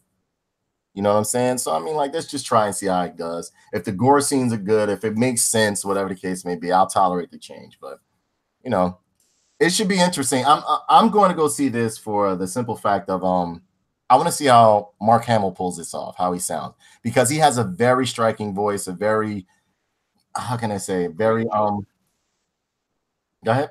He has great Joker voice. So. Yeah, and I think that would work well with Chucky. Yeah, so yeah, he said for 30 years. So for 30 years, Chucky has been terrorizing kids and fucking harassing people and killing them. You know, so I mean, like, yeah, let's just see how this works out. What are your thoughts on it, Mika? This movie could eat me. I don't really care to see this. And this is the thing that I don't like with reboots. Like, it let sleeping dogs lie. Why a reboot needs to be made? Like, I like the original Child's Play better. Now they're trying to make it into some AI technological bullshit. Yeah. I don't know. I'm not feeling it at all. I hear you. What do you think, Kenny? I don't know. There's been several straight-to-video kind of reboots. Is this going to be one of them, or are they actually putting a budget behind it? I actually liked a couple. It was one I saw where Andy came back and shot his ass at the end and shit like that because he tried to. Somebody tried to mail him back to him. I actually liked this. Is the end, friend. Yeah, somebody tried to mail his ass back to Andy, and Andy was older and fucking he was a nervous wreck with guns around him and shit like that. He blew that motherfucker away when they sent the box to him. Fierce Play said, isn't the main series still going on with the original creator? I believe they only own the rights to the first Child's Play. It's weird because I don't see a sequel happening. Yeah, like, it's weird because it's still, if you look on Netflix, it might still be up there. There's something of Chucky, something like that. It was actually good. I enjoyed it, but it was overshadowed because it was straight, like, one of those straight to DVD or like straight to streaming services, films and stuff like that. I enjoyed it. When Child's Play first came out, it was really scary, and then like later on down the line, it just turned into some comedic bullshit. Well, they did the same thing. You have to understand, during the 80s, that's what they were trying to do, because the 80s was a time when they would take adult content or adult like themed films and try to soften them up for kids, because they saw like kids were still going to see this shit and love it. Horror film. Yeah, like the 80s, they actually used to turn rated R shit into fucking cartoons. Think about it. RoboCop, Toxic Avenger, whole bunch of shit. So, I mean, like, you know, and they did the same thing with Freddy. Like with me, after the second one, it got real stupid to me. I didn't like it anymore because after the first Nightmare on Elm Street, after the second one, rather, I didn't like it anymore because there was too many cheesy ass jokes and shit like that. Although the reason why, and not deviating from the subject, the reason why I enjoyed Jason more, or I enjoyed the Friday the 13th films, because they pretty much kept to the same role. He wasn't joking. He go in there, fuck your ass up. You mention his mother or some shit like that. He twists his head, look at you, and then fuck you up. That's why I like Jason. I love him because he fucks shit up. It's not too many games he play. He fucks shit up. You know what I mean? Oh my goodness, did I freeze? Right. I froze. Freeze? Oh, my screen froze. Jesus. I might have to restart. So I'm gonna come back. Okay, no problem. All right. But I mean, what do you think about it? What do you think about it, Kenny? I'll check it out. I mean, I pretty much check out every other horror flick that comes out and passes my way anyway. So yeah. I would check out. You know what I wanted to talk about? I totally forgot to send it to you in the memo. I wanted to talk about Love, Death, and Robots. Fantastic series. Oh my God. Absolutely amazing. Absolutely amazing. Absolutely amazing. It was unbelievable. Unbelievable. Anybody who hasn't seen Love, Death, and Robots, you definitely got to check it out. It is absolutely amazing. So, I mean, yeah, that right there. What is it? The Chucky thing? What do you, I mean, like, you looking forward to it? You going to check it out like you said? Or? For sure. It's, Yeah, I'm going to check it out. I tend to watch a lot of straight-to-video garbage anyway. I mean, it wouldn't. You know, it's a toss-up because you don't know what you're going to get. You never know what you're going to get. You never know what you're going to get. There's a lot of movies I thought were going to be garbage. I ended up really liking. So yeah, same here. That's what it is. Same here. So over the weekend, well, was it? I think it was Friday. I took a gander at I just had to do it. I took a gander at Amy Schumer's New stand-up on Netflix. Bro, Huh. why'd I do it? Oh, I is it your literally, opinion? I mean, like, and you know, the thing about it is, at one time I did really like Amy Schumer. I just can't. What was it? The beautiful baby bump. It was something on that. Amy Schumer new Netflix special. New Netflix special. Amy Schumer's, what is it called? Growing. Yeah, it was called Amy Schumer's Growing. That was the name of it. I watched this, and the problem I have with Amy Schumer is that, okay, I don't mind vulgar humor. I don't mind it, but that's just like me talking about my penis all the fucking time. Nobody want to hear it because I'm an old motherfucker. Not only that, it's just gross after a while when all your human, and she talks about the most grossest stuff. It's not even funny. It's just gross. And then again, nobody's trying to fat shame or anything like that. You look at her and she makes it sound even worse. You know what I mean, Kenny? Yeah. Like it was one thing she was talking about her tampon and dangling it. I was like, come on, man. And then she was like, funny information at that point. yeah, it's just not fucking, it's just not. It's not. Hold on, ladies and gentlemen. Let me stop sharing this. Mika needs to come back in. Let me get it back in here.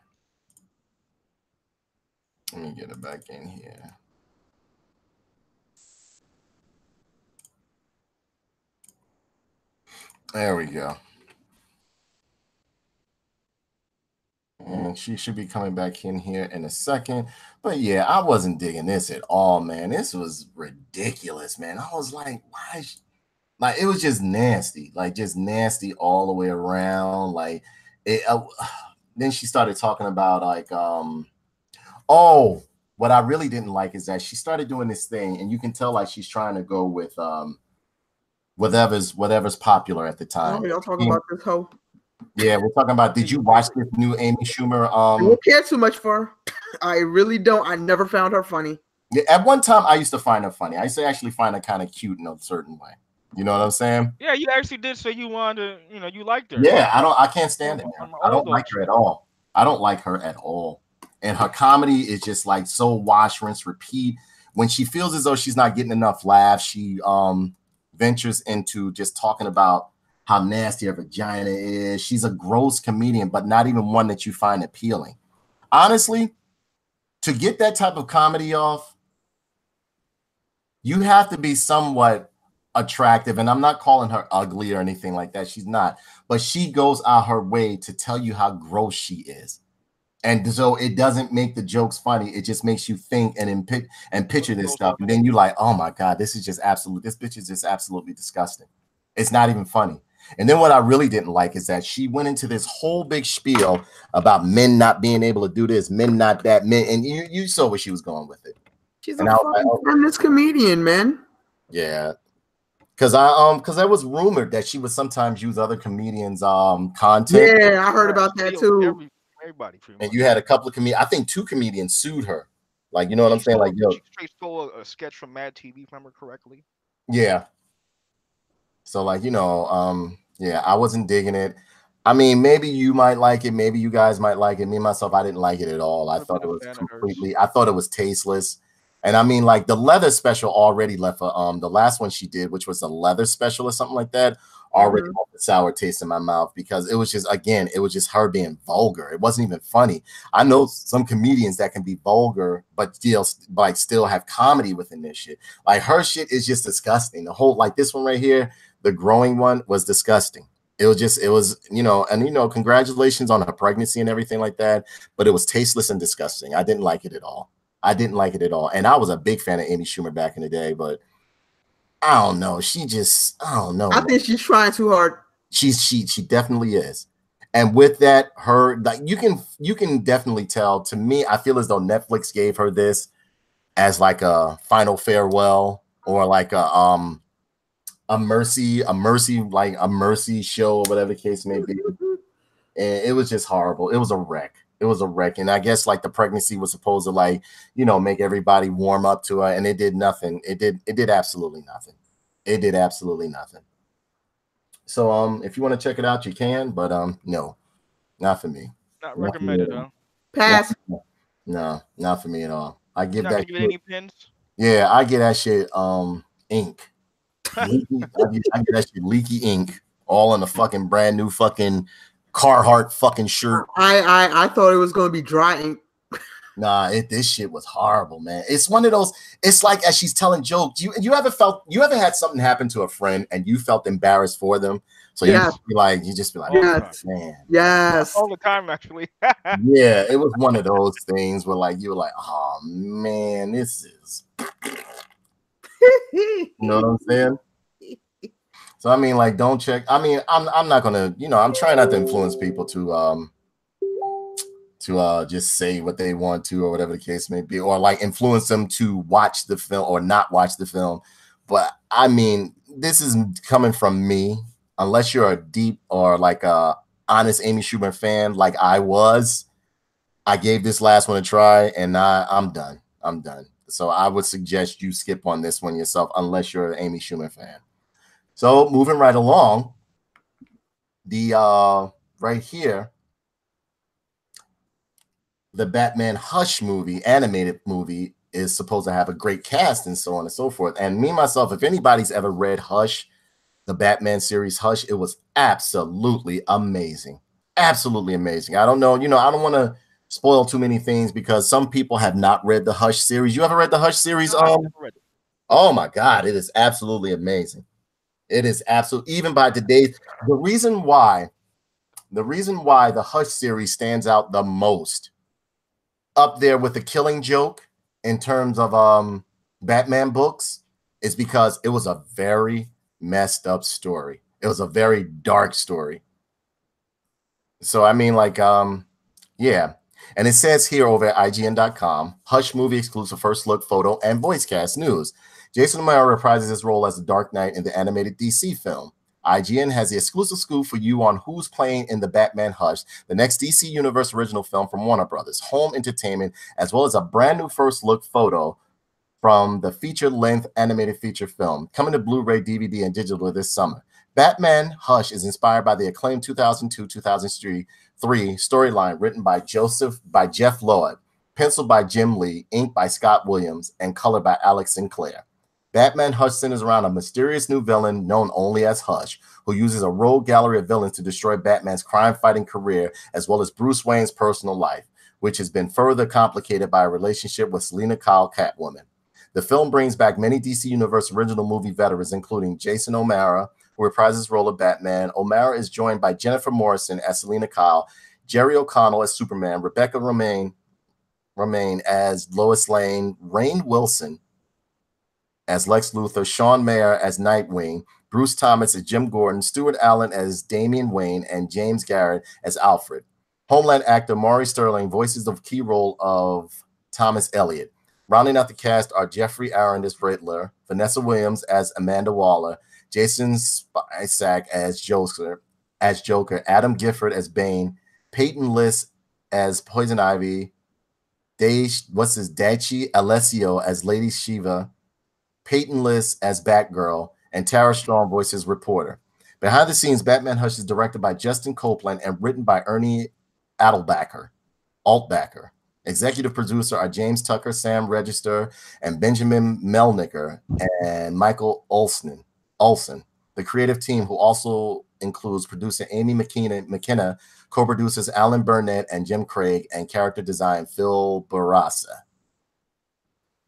So yeah, be in the lookout for the Hush movie. Believe me when I tell you, if you don't see any other DC animated film, I'll give you a quick little list of which DC animated films to check out if you really want to know, which I think DC is starting to really kick it up a notch as far as their movies, and we'll get into that in a second later in reference to Shazam. It says the animated films you should check out are Batman, the Red Hood, Batman Under the Red Hood, Batman and Killing Joke, Paradox, what was that? Justice League Paradox, Flashpoint Paradox. What was that? There was another one, but those four you should definitely check out. And this Hush film, if it's anything like the book, and DC animated films are usually very hardcore, which is why I like them. It is going to be an excellent story. So be on the lookout for the Hush movie, which should be dropping soon. So check that out. And I don't know. Check it out. What do you think about it? They said The Killing Joke fell flat to him. No, I thought The Killing Joke was fantastic. I absolutely loved it. But it's you know, to each their own. To each their own. I absolutely loved The Killing Joke. I thought The Killing Joke was phenomenal. It was a lot like the book, and it went into like the very dark aspects of what happened to Batgirl. You know what I mean? Yeah, the Joker running through her shit. Yeah, and that's what. But in a way, that's why I like DC Comics, because they're very gritty. They're very like these heroes. What again? Like, you know, harkening back to one of my favorite books, where you come to find out Sure, heroes with hemorrhoids. Yeah, well, you come to find out, what was it? Justice League. Which one was that? Because I think on our earlier shows, I mentioned the one book, Infinite Crisis, or was it Infinite Crisis or Justice League something, where you come to find out Dr. Light is a rapist and a molester and shit like that. Lord. Yeah, Dr. Light, it ran through a lot of superheroes, super villains. That's why you found a lot of villains wouldn't work with him, because I remember you did speak about that. Yeah, he was a rapist. He didn't give a fuck. And then like he was on a roll so much to where like the Justice League was wiping some of the heroes and villains' minds so they wouldn't remember what happened to him. You know what I'm saying? And then you come to find out elongated man's wife had been killed. It was like their books are deep, man. Especially the New 52. The New 52 was deep. The New 52 was very deep. I mean, you know, check that out. So moving right along, we have rumors that Angelina Jolie is going to be in the new Marvel's Eternals film. Yeah. Were you into the Eternals, Kenny? No, not especially. Yeah, I mean, like, you know, I see what they're trying to do. They're trying to bring forth a lot of comics that like they did with the Guardians of the Galaxy. They're trying to bring forth a lot of comics that are like on the back, like people don't read or haven't read before, to pretty much breathe new life into them. So, I mean, it says right here over at CBR.com that Marvel's The Eternals adds Angelina Jolie in lead role. Angelina Jolie is in talks to join the Marvel Cinematic Universe. According to the Hollywood Reporter, Jolie will star in Marvel Studios' The Eternals. However, it isn't clear which role she will play at the time of writing. Marvel declined to comment on THR's report. The Eternals is slated to enter production later this year. Though details regarding additional casting are scarce at the time, the film reportedly involves a love story between Cersei, an Eternal who enjoys the company of humans, and Icarus, a man fueled by cosmic energy. Marvel Studios is looking to cast its first openly gay male lead for the upcoming 2020 film, seen as Eternals is set to be an ensemble film. This is still within the realm of possibility, though no additional casting news has been announced at the time. So yeah, look for the Eternals with Angelina Jolie. I mean, a lot of people don't know who they are, but like I do. I mean, in my youth, I did nothing but read a lot of comics and stuff like that. My mother would bring them home. My grandmother would bring them home. My uncles would bring them home. So yeah, I had no choice but to read this stuff and be exposed to it. And even back then, they did have like gay superheroes or like you know, stuff like that, or gay, whatever the case may be. So it's not like this is like foreign to the Eternals, because they don't see, if they're in love with somebody, they're in love with them. It doesn't matter to them because they're the Eternals. But yeah, I mean, look out for it. You guys don't sound too excited for it, and I'm gonna be honest, I'm not too excited. You have to understand this, and again, not trying to veer off topic, but this Captain Marvel shit, it put a bitter taste in a lot of people's mouths. It put a bitter taste. You have some people that aren't even really looking forward to Endgame behind this Captain Marvel shit. Yeah, I know. Some people ain't really looking forward to seeing the Endgame movie. Yeah, they're not hyped. The hype has died down, especially since, like, you know, the way this last situation with Captain Marvel was handled. They're not too hyped for it. I mean, you know, but we'll see. We'll see. So be on the lookout for the Eternals film. Next up, I want to talk about a subject that I am anticipating, and I cannot wait to see this.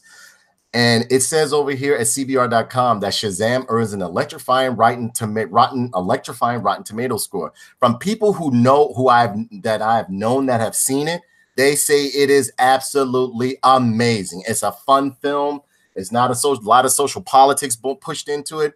It is back to superhero films. I've always been a fan of Shazam versus Superman. I like Superman, but you have to understand I grew up in the mid to late 70s. So therefore, I'm one of those individuals who was exposed to Shazam, ISIS, like we didn't get a Superman film until like later on, until like what was that, late 70s, that Superman came out, but until then we had like Sid and Marty Krofft doing like the ISIS and Shazam films. Plus, anyway, I've always loved any superhero that had a lightning bolt on his chest. Call it stereotypical black man that likes lightning bolts, but but I've always loved lightning bolts, like the Flash. I love Captain Flash Gordon. I love because he had a lightning bolt. Who else? Black Hitler. Adam, You Shazam. love lightning bolt. Who? Hitler. Yeah, but I can't wait to see this. Everyone that has seen this film walked away and said it is a must see. And see, if you ask me, this right here is leading back to where the DC and Marvel comics used to do when I was reading them. Sometimes it would be a time when when Marvel books would be on fire, then it would switch over to where DC books would be on fire. And I think they're doing this now. I really think DC is starting to take they started taking advice. They looked at all the mistakes they've made in their Justice League film and their the Suicide Squad films. And what I like is that they're taking shit from the comic and putting it right up on screen, and it works. That's the reason why Aquaman did so well. That's the reason why Wonder Woman did so well. You saw when they veered away from what these characters' core elements were. Shit didn't work out too well. Like that Justice League was shit. No, that Justice League was fucking garbage, bro. That shit was. I liked it. I'm playing. I didn't. You liked the Justice League? No, I'm fucking with you, man. Oh. Get out of here. That Justice League that shit goes on TV every goddamn week, man, on cable. Yeah. What was that? Suicide Squad was a fucking trash. Debacle. That was fucking that last night actually trash. Yeah, that was a fucking debacle. That was just disgusting. I don't know what they were thinking with that fucking film. But I would say Justice League was worse than Suicide Squad. Justice League was all over the fucking place. It was all over the place. I felt like they gave a kid with crayons and was like, write this movie for us. And it was just like, and we're going to have him. And then the apocalypse didn't know. I just felt like nothing was prepared in order for the Justice League movie to come into play. Well, see, you have to understand at that time they were trying to play catch up with the Marvel Cinematic Universe. Like I said, they tried too hard. That's another kid for trying too hard. But I don't know if it's the fact that I love Shazam. I've always been a Shazam fan. I think this film is going to be done. I think this film is going to be wonderful. I'm going to go up like I do all films. I'm going to go into it with an open mind, but that Captain Marvel, I'm sorry. I went into it with an open mind because there have been films that I didn't want to watch. And again, a lot of people are like, oh, you just, no. I went in with Solo thinking it was going to be fucking horrible. I watched it and I loved it. I've watched Solo at least like 6 times since I've had it. That's the cyborg soldier in the jungle, right? I like that movie too. Oh, my God. So, I mean, classic, dude. Yeah, so I mean, all we can do. I'm looking forward to seeing this.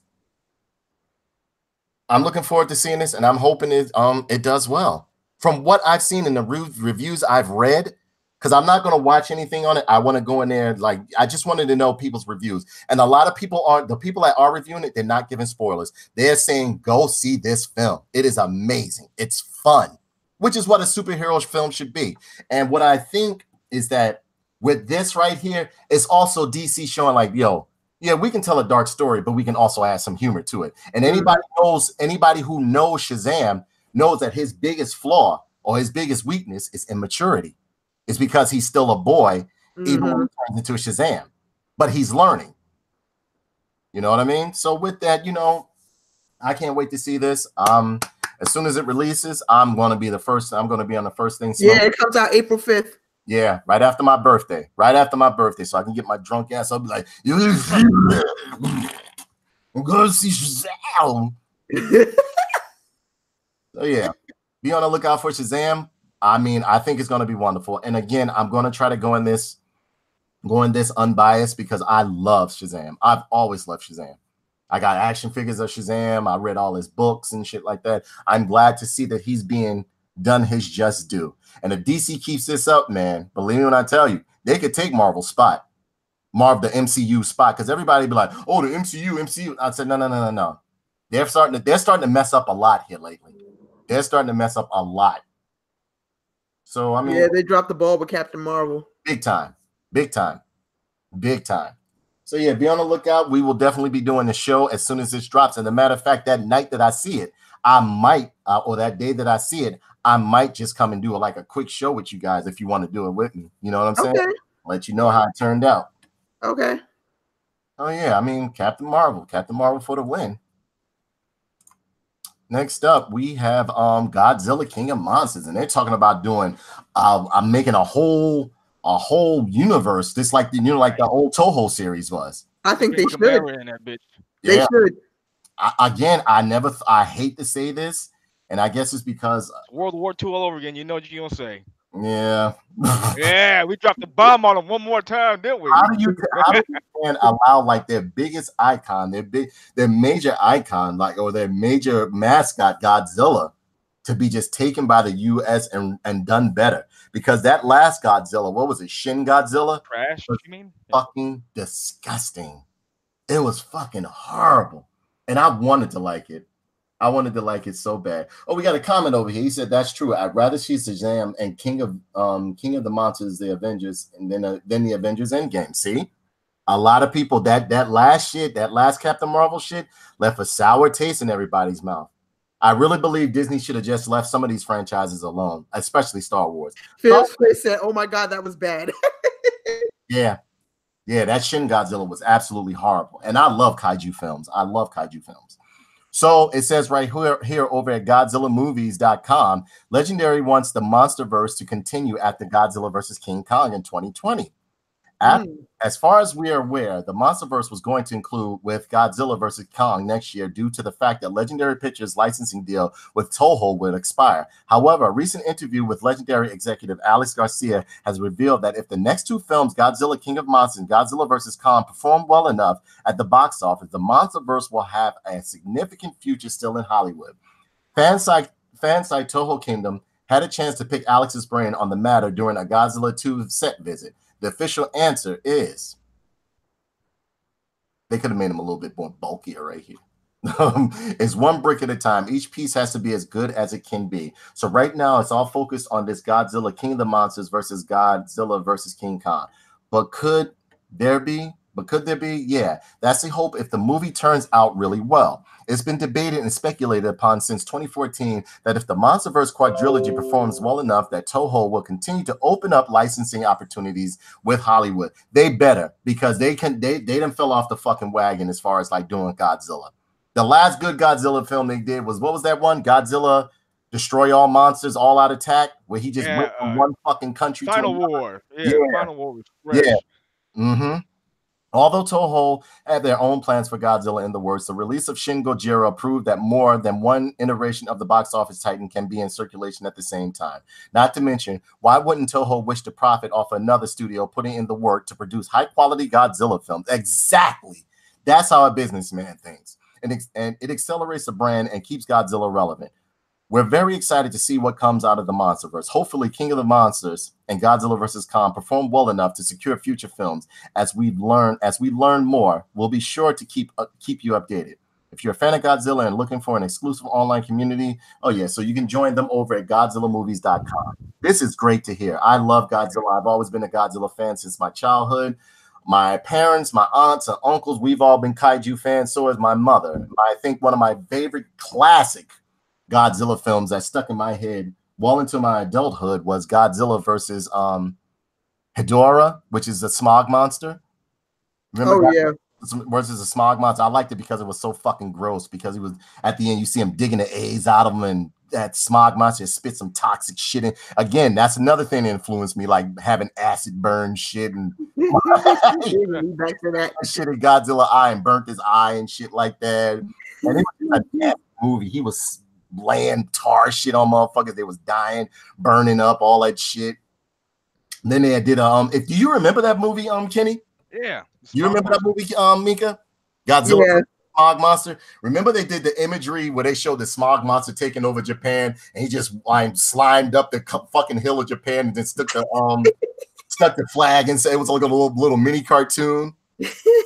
Showed him fucking taking over Japan and shit. And I like the way, like, when he would just fly past people, you see them turning like slimy bones and shit like that. He would just be spreading toxins and fucking smog over them and acid. Yeah, I'm big on acid. I'm big on acid and toxin burning shit. Like, you know what I'm saying? So yeah, be on the lookout for Godzilla versus what was that? Godzilla King of the Monsters. King of the Monsters. And if you haven't seen the trailer for that, definitely check it out. It looks amazing. I absolutely love it. So yeah, I mean, like I can't wait for it. I can't wait for it. Me neither. Yeah, it was like a great movie. So Kenny, this is your time to shine. I need you to tell us how the Division 2 is. I'm actually playing a little bit right now, man. It's a fucking fantastic game. It's easily one of the best third-person shooters I played. And I haven't played a shooter in a long time, man. Since like Rainbow Six Vegas 2 actively. I got right into this. Tight little mechanics, great choice of guns in the game. You can customize it. Fun online. People are active and they talk. You know, they talk, like they literally talk? Yeah, I got with a group of scummy people. Here's Mike. Push to talk. Are you in a party or it's actually in-game chat? Well, I joined the clan, so I joined a bunch of scummy ass people who do scummy things. So is it crossplay? No. I think it's PS4, Xbox, and PC. Damn, because I want to play with you. What is it? It's on PC? Yep. All right. You play tight, dude. It's one of the best. Honestly, if you like Army 2 or Gears of War, any of that type that's how we met, Kenny. Killzone, man. Yeah. We met on Army 2. Remember? Oh yeah. It's kind of I ran out of the Army 2 action figures because they were selling like crazy on my site when I was when I had Tough Nerd Toys as a physical, an online store. And you had needed some, and I said, bro, I done sold all out of them all. I had a full stock at first. That game dropped, boom. Yeah, and the next ones. Right on out. This game has a similar kind of mechanic to it when you roll around stuff. Get out of moves, dodge. What are the graphics like? You saw my screen. The graphics are beautiful in this game. I play in 4K with max settings. Yeah, I saw it at 60, and it was shooting at 60 frames per second too. Yeah, it was going at 60 frames steady. Really beautiful movement to an animation. And when you get in the settlement, it's a post-apocalyptic game, so the overgrowth kind of takes over lots of plants and shit. Right. You walk into a little settlement, you can see life kind of renewing itself. It's a pretty looking game, man. Yeah. Definitely recommend it.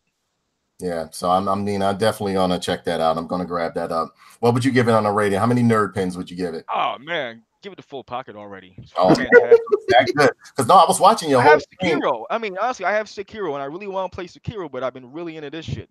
Yeah, we'll talk about Sekiro in a minute, bruh. But so I mean, like, you would definitely suggest that game, right? Yeah, for sure, 100%. Me myself, from what I saw, play online. I have a bunch of games that I haven't because like I beat Devil May Cry, and again, ladies and gentlemen, you can look up here, and I will leave a link where you can see my Devil May Cry gameplay. I played it on human first to gather up all my devil orbs, my blood orbs, and then I played it on Devil Hunter so that way I could just breeze through the game with using all power moves. And I found out I unlocked this Shoryuken move with Dante. It's a Shoryuken move, and it's pretty much the dick sealer. I mean, like, you could it just kills everybody. You know, nice. Like, even bosses, it just melts their ass and shit like that. So yeah, Count Kenny has suggested that you check out the Division 2 if you're into third-person shooters. Me myself, I love third-person shooters. I love seeing the guy and watching them load up and guns and shit. Great like customization too, man. You can unlock masks and shit. That sold me already. Yeah.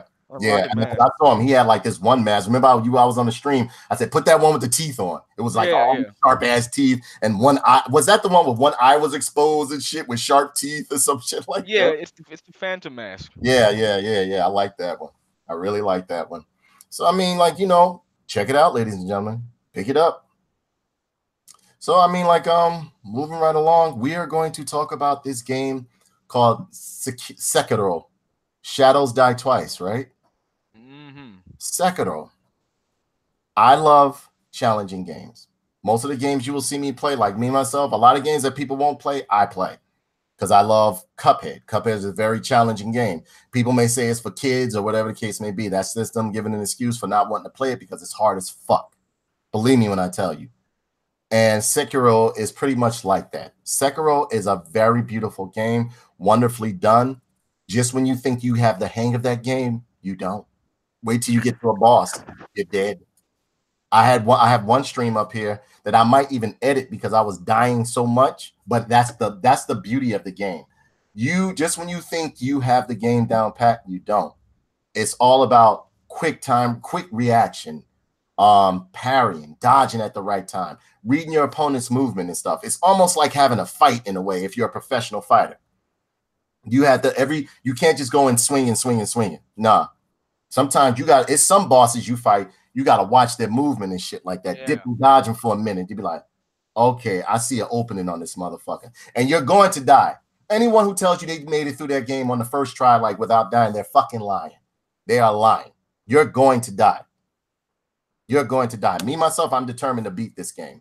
I'm still on it. I am currently on this boss, this samurai. Okay, I've beaten Juzo the Drunkard. I've beaten Juzo the Drunkard. I've beaten what's the other motherfucker? I've beaten like a couple of bosses. I gotta go fight Madam Butterfly, but wait till you fight her, that motherfucker. Oh, boy, that's a fight. That's the last fight I did, man. Yeah, I beat it's one of those games. I played this. And you know the thing about it is, I'm not one of the motherfuckers who's not too proud to go and get information or find out how to do certain shit, this, that, and the other. I will go see how to figure out. But a lot of it, even if you get tips online, it's not going to help you. You gotta study these motherfuckers yourself. You got to study them yourself. Because I've seen different people use different techniques to beat the game. But as far as the game, it's like Dark Souls, but it's not. You got to take everything that you've learned. Because I played Dark Souls as well. And I've beaten Dark Souls on its hardest setting. You know, like I've leveled up my characters, everything. But if you go in there trying to play this like Dark Souls, you're going to have a major disappointment. You're going to feel completely like a fish out of water, because you're going to be trying to do things in Dark Souls on this game because it's made by From Software, but it ain't going to work. No. Dark Souls, you just got to have like that good dodge, or like that backing up and poke. Not in this shit. Some of these motherfuckers, you back up, they running after you with blades and like they're connecting, like, you know what I'm saying? Or and they're not stopping. Yeah, and they jump at you. They jump at you too. And you got to figure out how to parry. You got to figure out how to, like, you know, dodge them. Or sometimes some moves, it's like a rock, paper, scissors thing. It's like some moves for a swing, you got to parry. For a thrust, you got to stomp on the blade, and, like, you know, sometimes, and you want to break their posture. It's all everybody thinks about breaking the what do you call that? Like just whittling away their health. No, break their posture. Yeah, they want you to have a rhythm, right? It's almost like sword clash. Yes. The more you break their posture, the faster you can kill these motherfuckers. So, I mean, like, yeah, check out Sekiro if you're in for a challenge. If you're looking for something like a casual game to play, don't pick it up. If you want to be mad the rest of the night and shit, don't pick it up. Like me, I didn't get mad. I was just like, what the fuck? But then as you play it, I was getting mad. I was watching you play. I was getting fucking mad. Like, yo, but you saw I actually got that motherfucker and shit like that because I started studying this pattern. And these motherfuckers, you have to remember their patterns. Actually, I find some of them purple ninjas worse than worse than some of them bosses. Because them purple ninjas is on your ass. They not giving you no room to breathe. They like, fuck you, die. Like this one ninja, I made a mistake and fell down this water shaft, right? And this ninja was just staring at the water. And he told me I talked to him, and he turned around and looked at me. He said, "Are you a shinobi?" I said, "Yes." The ninja was like, "Fuck your ass up," and just started attacking. I mean, he just started clunking me like, you know what I'm saying? Just whooping my ass. I was like, oh, I thought you had information because it said talk to him. Talk to him. He started weighing that ass out. I'm telling you, he was like, I'm telling you, he was tearing that head up. I was like, ho. Like one board I went to, I think I was streaming when I ran up on the bull. And this motherfucker, like, I mean, I went through this one section. I was about to sneak up on these niggas. And I just see like shit just start busting out. The walls dropped. I said, what? Ho. Like, hold up. He fucked everybody else. This is a bull with burning horns. Like, he had haystacks for horns and shit that were burning. He came after them motherfuckers first, and then he just turned and went after me, and I just started running from him. And I had to figure out, like they don't give you no room, but I like that. You got to learn on the fly. And even if you do have potions to heal yourself, you got to find a spot to use that shit. Yep, because they're going to come after you anyway. I'll be trying to, I'll be caught up in the heat of battle. And them motherfuckers like, bing, bing, bing, bing. Like, you know what I'm saying? Tear that ass up. Well, I'm trying to drink some juice and shit like that. They on my ass. You know what I'm saying? Like, oh, like, what the fuck? Or you go to drink, and the motherfucker, as soon as he see you put that bottle, he be like, bitch. Oh yeah, that game is challenging. Drink that potion, be like, no, you don't die. Yeah, I think it's a wonderful game. I absolutely love it. I think it's wonderful. I think we need more games like that. It's rewarding, isn't it? After you get a nice victory, it just feels good. Yeah, it feels good. It feels good. And they reward you handsomely for like beating this motherfucker too. Mm-hmm. So when you go up to I just wish it was a boss rush mode, like where like you can learn to study these motherfuckers after you beat them. You know what I'm saying? What do you think? Yeah, I think that would help, especially if you put that in kind of like the little practice mode guy, the little right. Because there's a couple of bosses I think I just got by them motherfuckers on luck. I'm gonna be honest with you. Like, who was it? Not the bull. The bull, I'll fuck his ass up. Oh, that motherfucker upstairs. It's this blue gi wearing motherfucker with a long sword. I got by him on luck. Because I caught his ass. He went to go hit me with some crisscross shit. Like he just walked slow. He'd be like this, and wherever you go, he'd be like, "Hey!" You know what I'm saying? his Ippon game is on point. I'm telling you, he was like, "Hey!" And then he clunked me in it. He hit me with the hilt, and then clunked me in the head like twice with the fucking blade. I was like, "Oh," you know what I'm saying? I was like, "Oh, this is wild."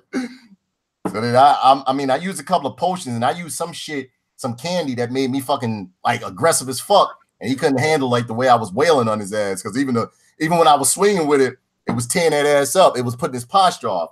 And as soon as I saw that red dot, I was like, "Oop!" Stabbed his ass. And he's like, "Blah."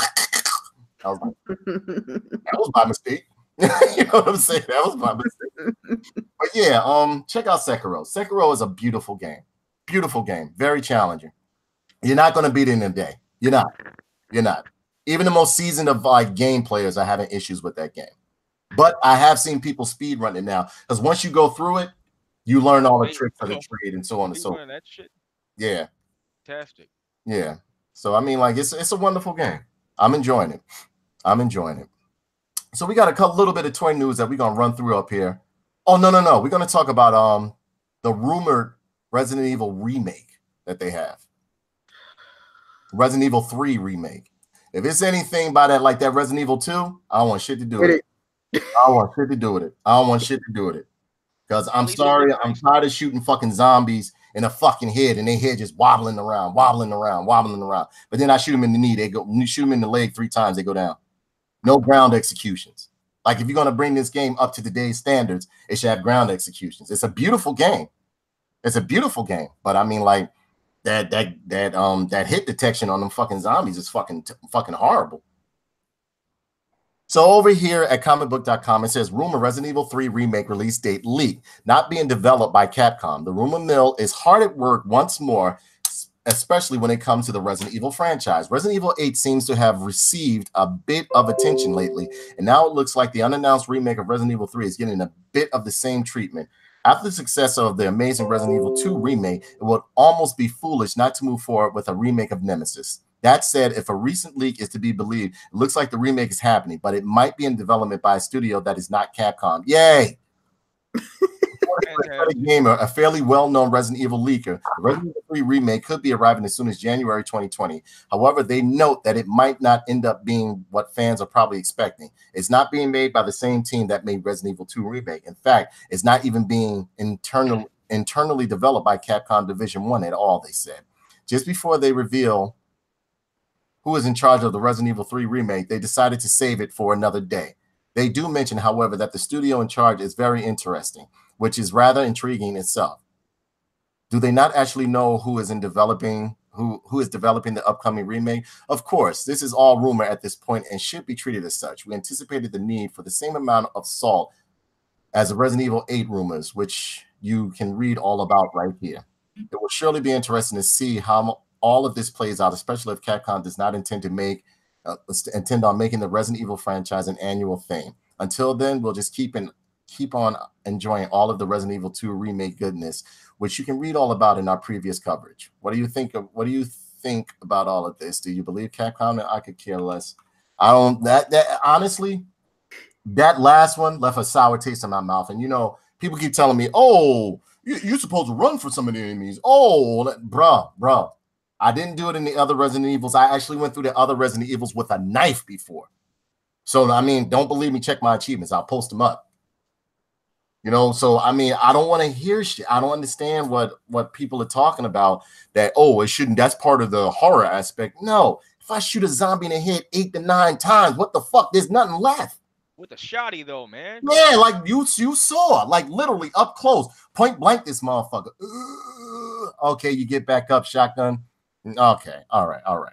But that adds to the horror. That's when you should turn around and run. I don't want to run. I want to kill. That's what I want to do.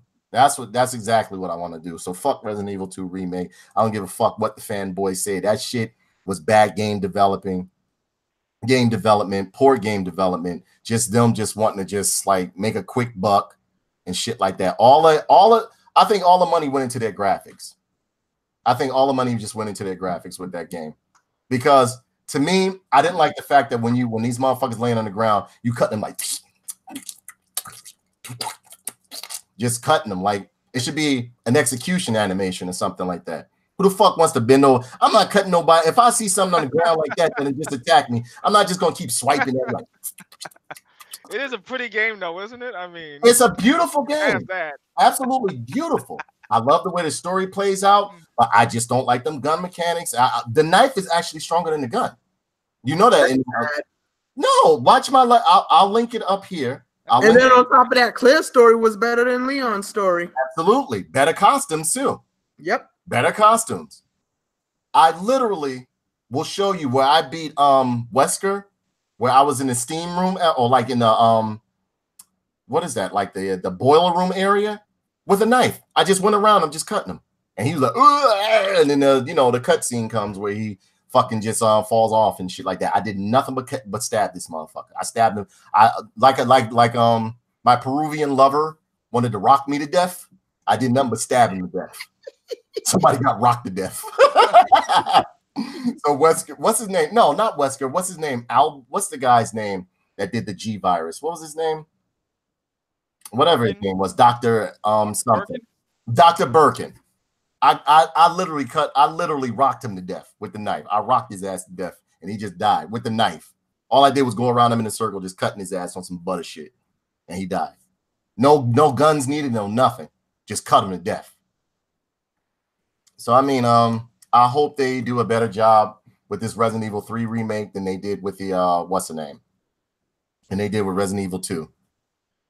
So next up, we're winding down to our final stories right here. And that will be, they have over here at our friends over at toywizards.com, which you guys should definitely check out. Check out toywizards.com. We have an article by my good friend and associate, Lauren Stone. And it says over here that Marvel Legends X-Men Caliban Wave is revealed from Hasbro, and it's full of 90s magic. Hasbro has released images of his new X-Men Caliban Wave, and I always love Caliban, or as I like to call it, the Jim Lee 90s Wave. This wave will include the classic Gambit, Jim Lee style, Forge, Jim Lee style, Jubilee, Jim Lee style, and Beast, Jim Lee style. A lot of 90s classic looks here so far. Also in this wave is Weapon X, Blink, Weapon X, Blink non-182 version, and Skullbuster. And it says most have multiple heads, and this gives you a lot of uses on the figures. Skullbuster is an easy army builder on its own. I mean, you can buy two different figures right off the bat. The Build-A-Figure Caliban is meh. I hope it's big. I hope it's big. What body does it look like to you? Might be something else. I'm gonna click on the picture in a minute. From what you get, this wave is great on its own. The Barry Windsor Smith weapon X is a winner for me. And hey, that Gambit isn't half bad.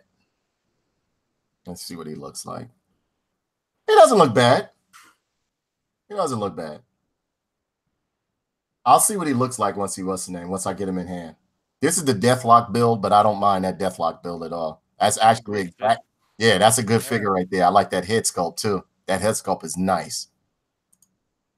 Look at that. I like this.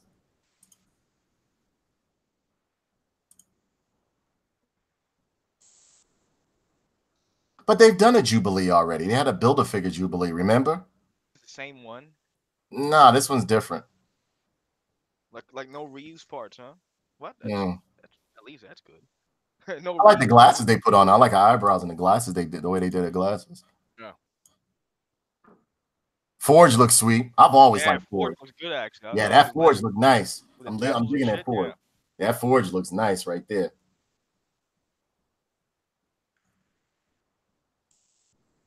Fierce Play says, hopefully it's a fair size. We'll see how the price is. Yeah. Yeah, I even like the weapons that Forge came with. Actually, this is the costume I loved Forge in. This is back when he was dating Storm. Remember? Yeah, Blink looks pretty good too. I don't know about this Weapon X. It looked good in earlier prototypes, though. Something happened to it. Yeah, exactly, right?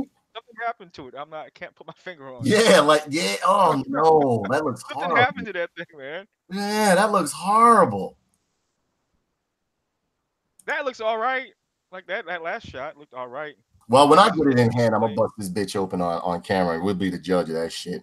Because you know Hasbro famous for like showing one figure one way, then when you finally get it, you be like, what the fuck? See, look, he looks weird right there. Beast looks good though. Yeah, that Beast looks good. That Beast looks real good. And again, ladies and gentlemen, if you want to catch these images and see the review that she has or the editorial that she has going on, check her out at toywizards.com. You will love it. She does great reviews over there.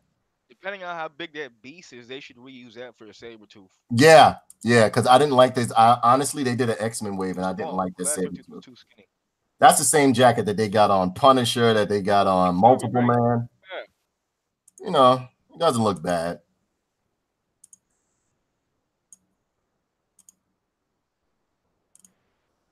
Yeah, so that's the X-Men wave right there. Be on the lookout for it. It should be available soon. If it's not available, I have seen some eBay spots selling them already. So be on the lookout.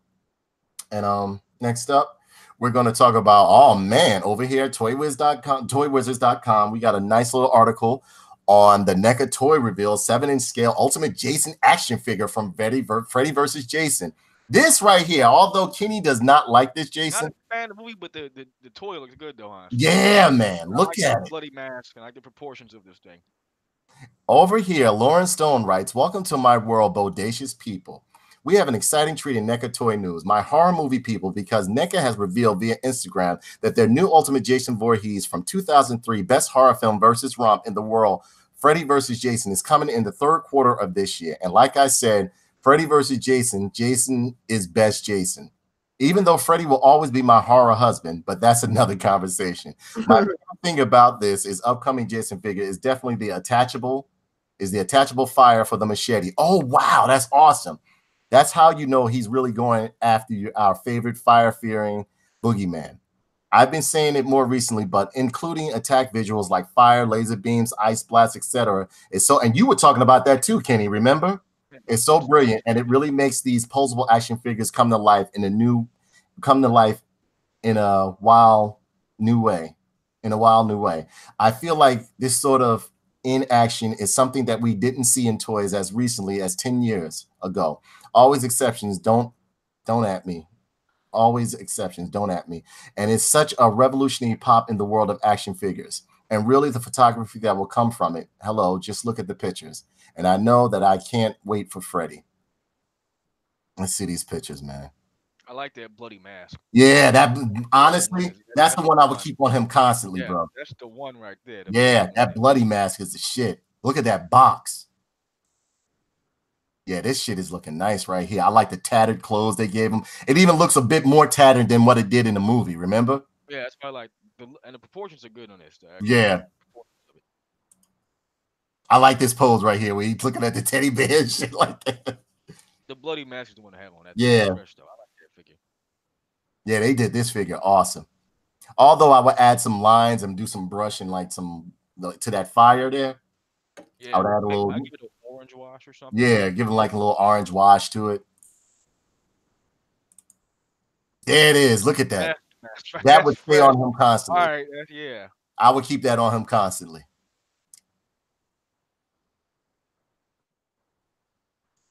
Yeah, so this is a pretty decent figure. I can't wait for the release of this. And when should we expect this? Okay, shipping date is third quarter 2019, so it's coming up. Third quarter 2019. Be on the lookout if you're a collector like myself, ladies and gentlemen. And you know, I think that's it for our toy segment right there. I don't know if so Mika. No, Kenny. Tell us about that Ken that you picked up from Storm Collectibles.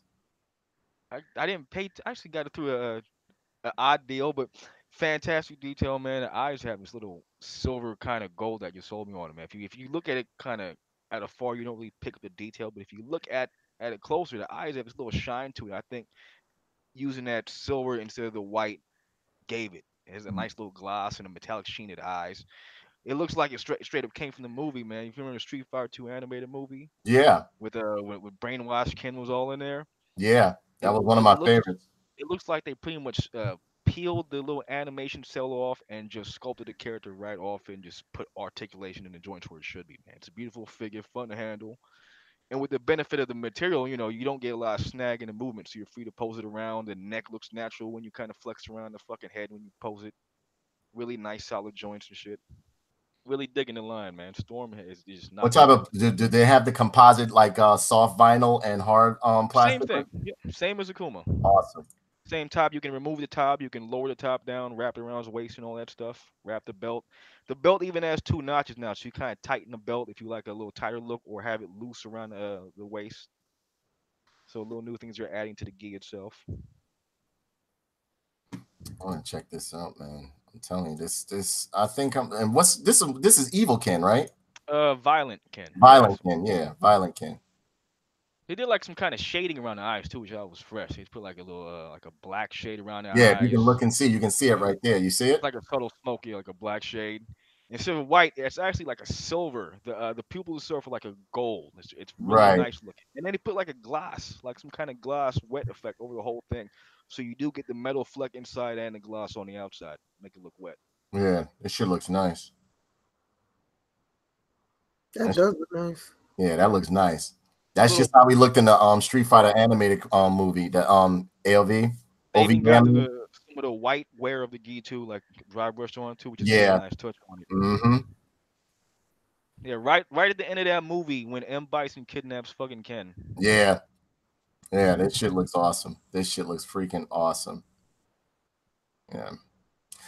So I don't know, man. Would you suggest this is a buy, or should I skip on this figure? I'd say grab it. If you like the movie and any remote sense, man, if you have any attachment to the character from the movie, grab it. Great representation of Ken itself, man. Really good sculpt, solid feeling figure. It's fun to pose too. These figures are just fun to just move around and see what they can hold in terms of their game differences. So, what company is that? Storm Collectibles, right? That's Storm.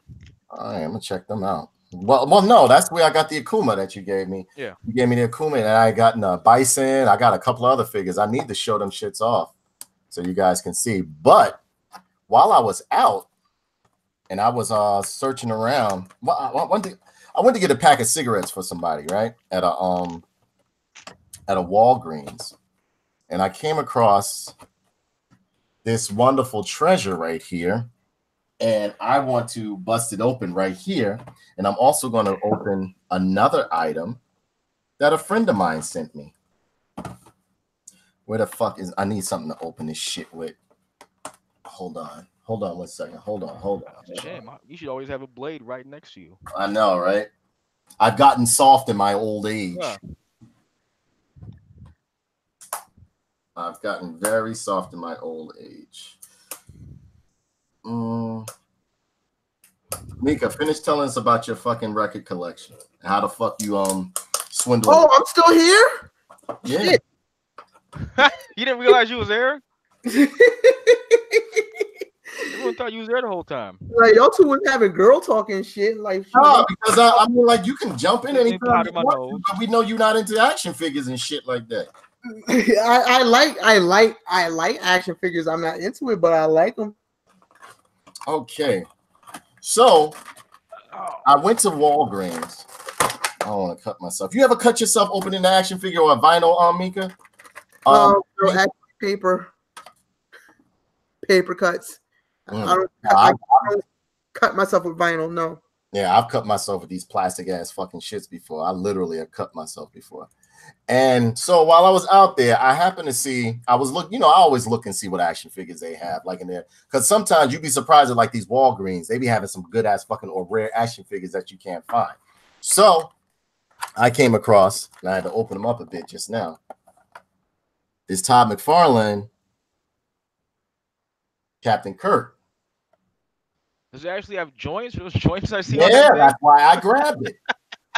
That's why I grabbed it. So I'm going to. It's hilarious. Yeah, he trying to get. Finally, he getting with the times. Nobody wanted statue shit. I used to kind of squint. I used to tell him all the time. I said nobody ain't buying that shit. That's why your shit just sit there. You making what you want to make. And it has over here on the package. It's a nice little blister card, and it only cost me what $12. $12 for a 7-inch figure, posable. We're about to see how posable it is, though. And over here it has the other ones within the line. Captain, you know what? The price point hasn't changed since the 90s. They used to be like $9.99 anyway. Yeah. Sponsors. Mm-hmm. And right here, right here, I'm definitely getting like the classic ones. I saw this Kirk. I had to get them. This is a classic Star Trek. I'm a big fan of classic Star Trek. And they have Mr. Spock here. That's coming soon. Michael Burnham. Why he look like Bruce Lee in that picture? Yeah, right. He was hardcore as fuck, don't he? Michael Burnham right here, which I absolutely love from Star Trek Discovery. And it comes with a bevy of weapons and a stand as well. So I mean, like, I was like, fuck it. Well, how can I lose with $11, right? And you get sweatshop DNA on that tape right there. On the clone you a worker when the technology comes. Yeah, right. Yeah. So it comes with a tricorder. Wait, hold on. Watch my big clunky ass. I should have had a knife with me. They done locked this in.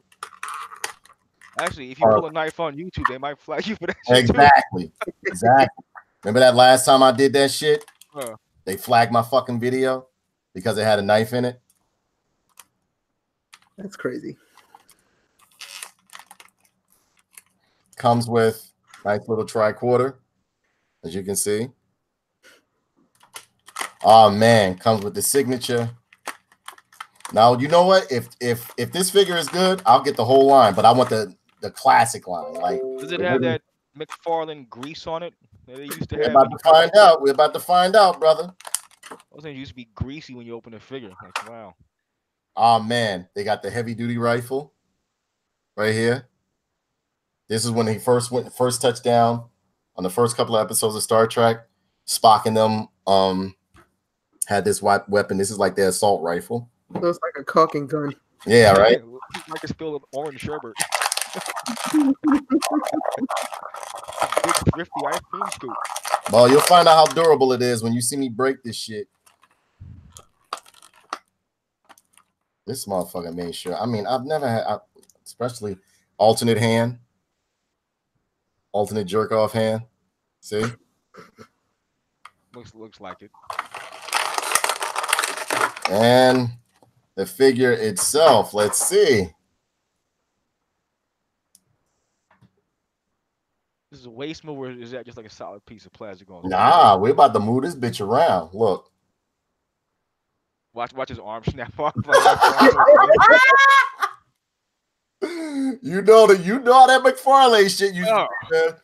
brittle. That shit was brutal. No, this shit is solid though, man. That's good. It's solid. Good things change in that respect. Look, swivel leg, like we'll see. Swivel legs. I'm back and forth. I'm actually in a way. I think I'm trying to break it. That's kind of ugly in the middle, man. Those joints, those. Yeah, got that. We're gonna take him back to the old days. But now the face sculpt is actually pretty good. Can you see it? Hold on, let me let this clear up a bit. And you guys can see it. Hold on. Ironically enough, looks like a Michael Myers mask. Yeah. Perfect. Can you see his face? Hey, it looks like he's about to jerk me off. Come nice on, Captain. Nice detail on the fucking shirt. I'm a big Star Trek fan. I love classic Star Trek. Head swivel. Does it have a pivot? Yeah, it has a pivot. A small pivot. Arm goes all the way around.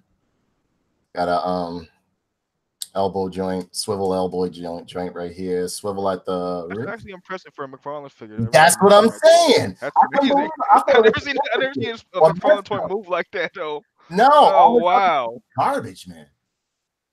They usually like little statues with like neck swivels. I'm gonna be honest with you. Y'all may laugh at me, but I used to always love how these motherfuckers wore their capri pants with their boots. You gotta blouse your pants, look, right? Think about it. Them motherfuckers pose like a motherfucker when they was on the transporter. They'd be like it was a jail picture. They'd be like, so far he's pretty decent. Joint's a little bit loose. How does he feel in here? Solid, kind of light? Yeah, I mean, like heavier than my penis. Look. Does he have a waist twist or waist twist? No waist. A small waist twist. No ab crunch or anything like that. You know, a small wrist pivot right here and shit like that. Wow, he can do the gay Pierre though, huh? Yeah, he can do the rising knee somewhat. It's on a single hinge knee. A twist at the it got a nice ankle rocker as well too. You know, it's pretty good. It ain't that bad. It ain't that. McFarlane toy, it's good though. I mean, exactly. Those things don't move at all, man. Fuck. You'll find out in a couple of days when you see me posting pictures of his ass broken and shit like that. I'll be like, motherfucker. I'm gonna curse out Todd. I'll be like, Todd, what'd I tell you?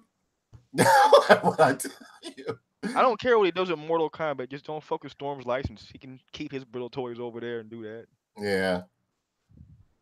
That looks pretty good though. For $199, I wouldn't mind buying these motherfuckers. I basically want the classic line anyway, like this line right here, and the one from Star Trek, the motion picture, and maybe the ones from Wrath of Khan.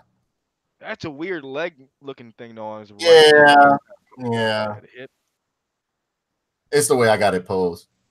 But you know what? As of the more I play with it, the looser he's getting all in these fucking Is that good or bad? Loose in a good way? Yeah. It could be pretty good. Yeah. It's not bad. It's not that bad. I love but you know what? He's not a bad design, and the face sculpt looks like Captain Kirk. Looks like the Shat. Looks like William Shatner. But then not the TJ Hooker William Shatner. But William Shatner. Doesn't look bad. He got I love them capris. Look at them capris, though. Look at them capris. And them boots. Dun, dun, dun, dun. Captain's log, stardate 04041976. Yeah, man. Look at this shit. This motherfucker looking sweet. But yeah, I like him. And let's change your hand. That's what we'll really see. If that shit breaks, there we go. Break this shit, Danae. Break the shit.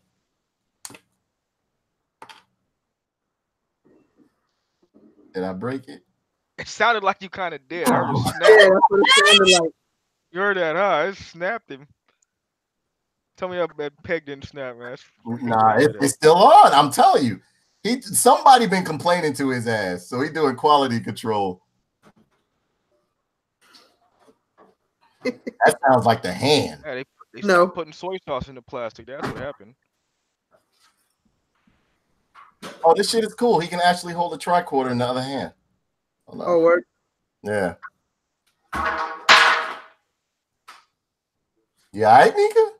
Yeah. Might sound like they're about to drop him, hit your ass with a 2x4. They're like, burn, burn.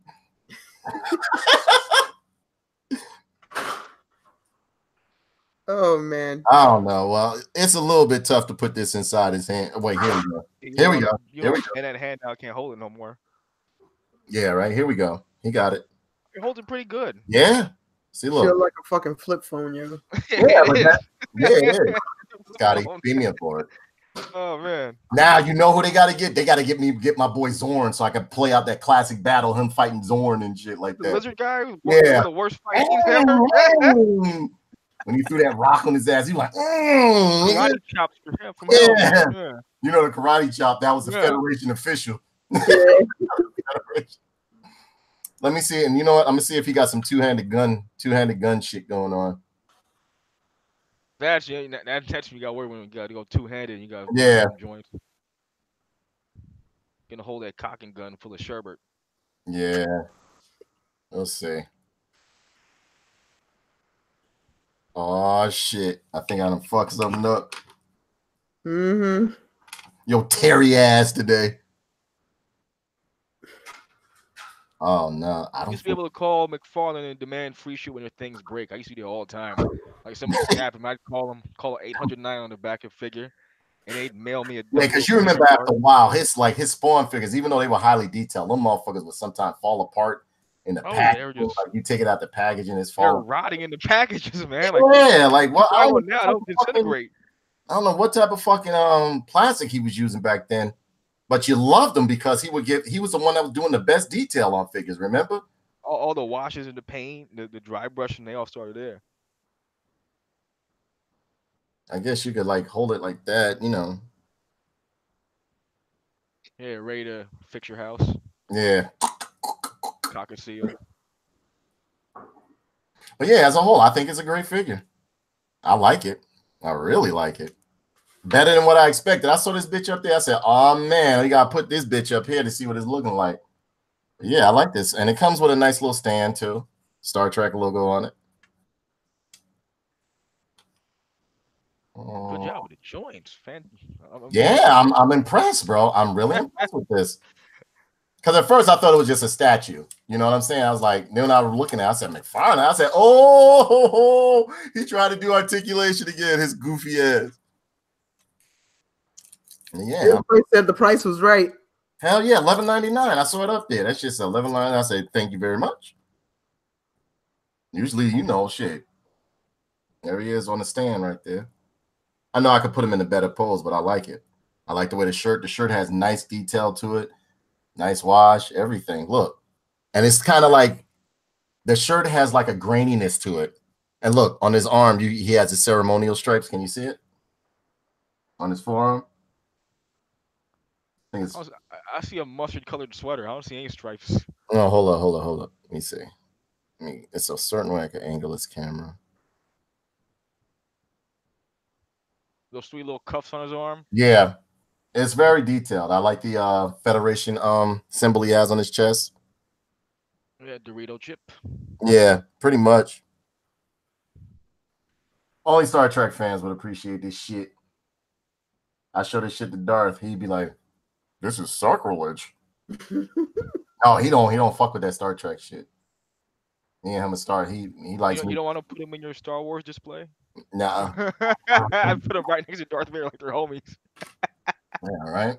Put him with Han Solo and shit. Like, hey, how you doing? Yeah. Yeah, they don't be like motherfuckers. Don't be liking that shit. And you know what? I was gonna bust open this package that a friend of mine had got me, but I think I might wait until my birthday. Next time. My birthday. Huh? Next time? Yeah, I think I'm gonna wait till next time. But he did give me a nice package. I can feel it. It's heavy, real heavy. So I don't know, ladies and gentlemen. Anything you want to close out with? And be sure to what's the name? No, go ahead. Just follow me on the gram. What about Pikiadero? Pikiadero. What about you, Kenny? Red Wall Radio on Spreaker. Go listen to my ramblings and a bunch of stuff about stuff. So when are you gonna do that video where I'm dying, Kenny? Do that. We'll get you a show. We're gonna do you a show. Right. Do it on his birthday. Yeah. Yep. That'll be great. Yep. Dead on his birthday. Yeah. That'll be fucking great. I'm liking this figure, man. This shit is nice. Yeah, I don't know. So what you up to, Mika? What you doing for the weekend? What's going on? I didn't do anything for the weekend. I just did a whole bunch of moving around and cleaning and stuff. That's what I did for the weekend. I didn't exactly do anything. Well, I think that's it for this week's show. I don't know. Anything you guys want to plug before we go? Check out my show on Mondays. LABR online. The name of my mix show is called Vice. It's Mondays from 5 to 7, and if you're in the UK, it's from 10 to midnight. Awesome. Me, I don't have anything to fucking give you guys or tell you guys this week. I don't know. I might be going out on a date. My birthday with this. How much he cost? No, I met him. He was a Peruvian guy. I met him on Oh, how much he cost? I don't know. I'm about to find out. You're cheating on me already? Damn. His name is Popeye. Oh, Popeye. Oh, that's a good sign. Good Lord. Oh, You're cheating on me already. Oh my goodness. I'm done with you. Just fucking around. Oh, Popeye, no. Yeah, but I don't know. Birthday coming up. Time to reflect, get drunk. You know, reflect on my life and what I failed at, what I didn't do, what I need to do, shit like that. I don't be giving a fuck. I really don't. I don't really care. When you reach my age, you stop giving a fuck about a lot of shit. That's it. I'll probably do a birthday stream. I'm thinking about busting up some of these action figures for my birthday before I head on out and go see what trouble I can get into. Get into some geriatric trouble. Make sure you take your laxative first. Just for the record, I'm gonna put this on. You are coming with me on the 25th, right? Yes, I'm coming with you. Okay, don't make me have my cute shit on for nothing. All right. You know what to wear, right? Huh? You know what to wear, right? Of course.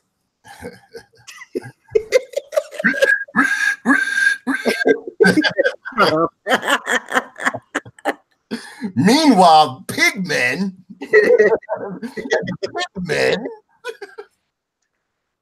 Yeah, so ladies and gentlemen, that's going to bring a close to our show. We had a wonderful time here.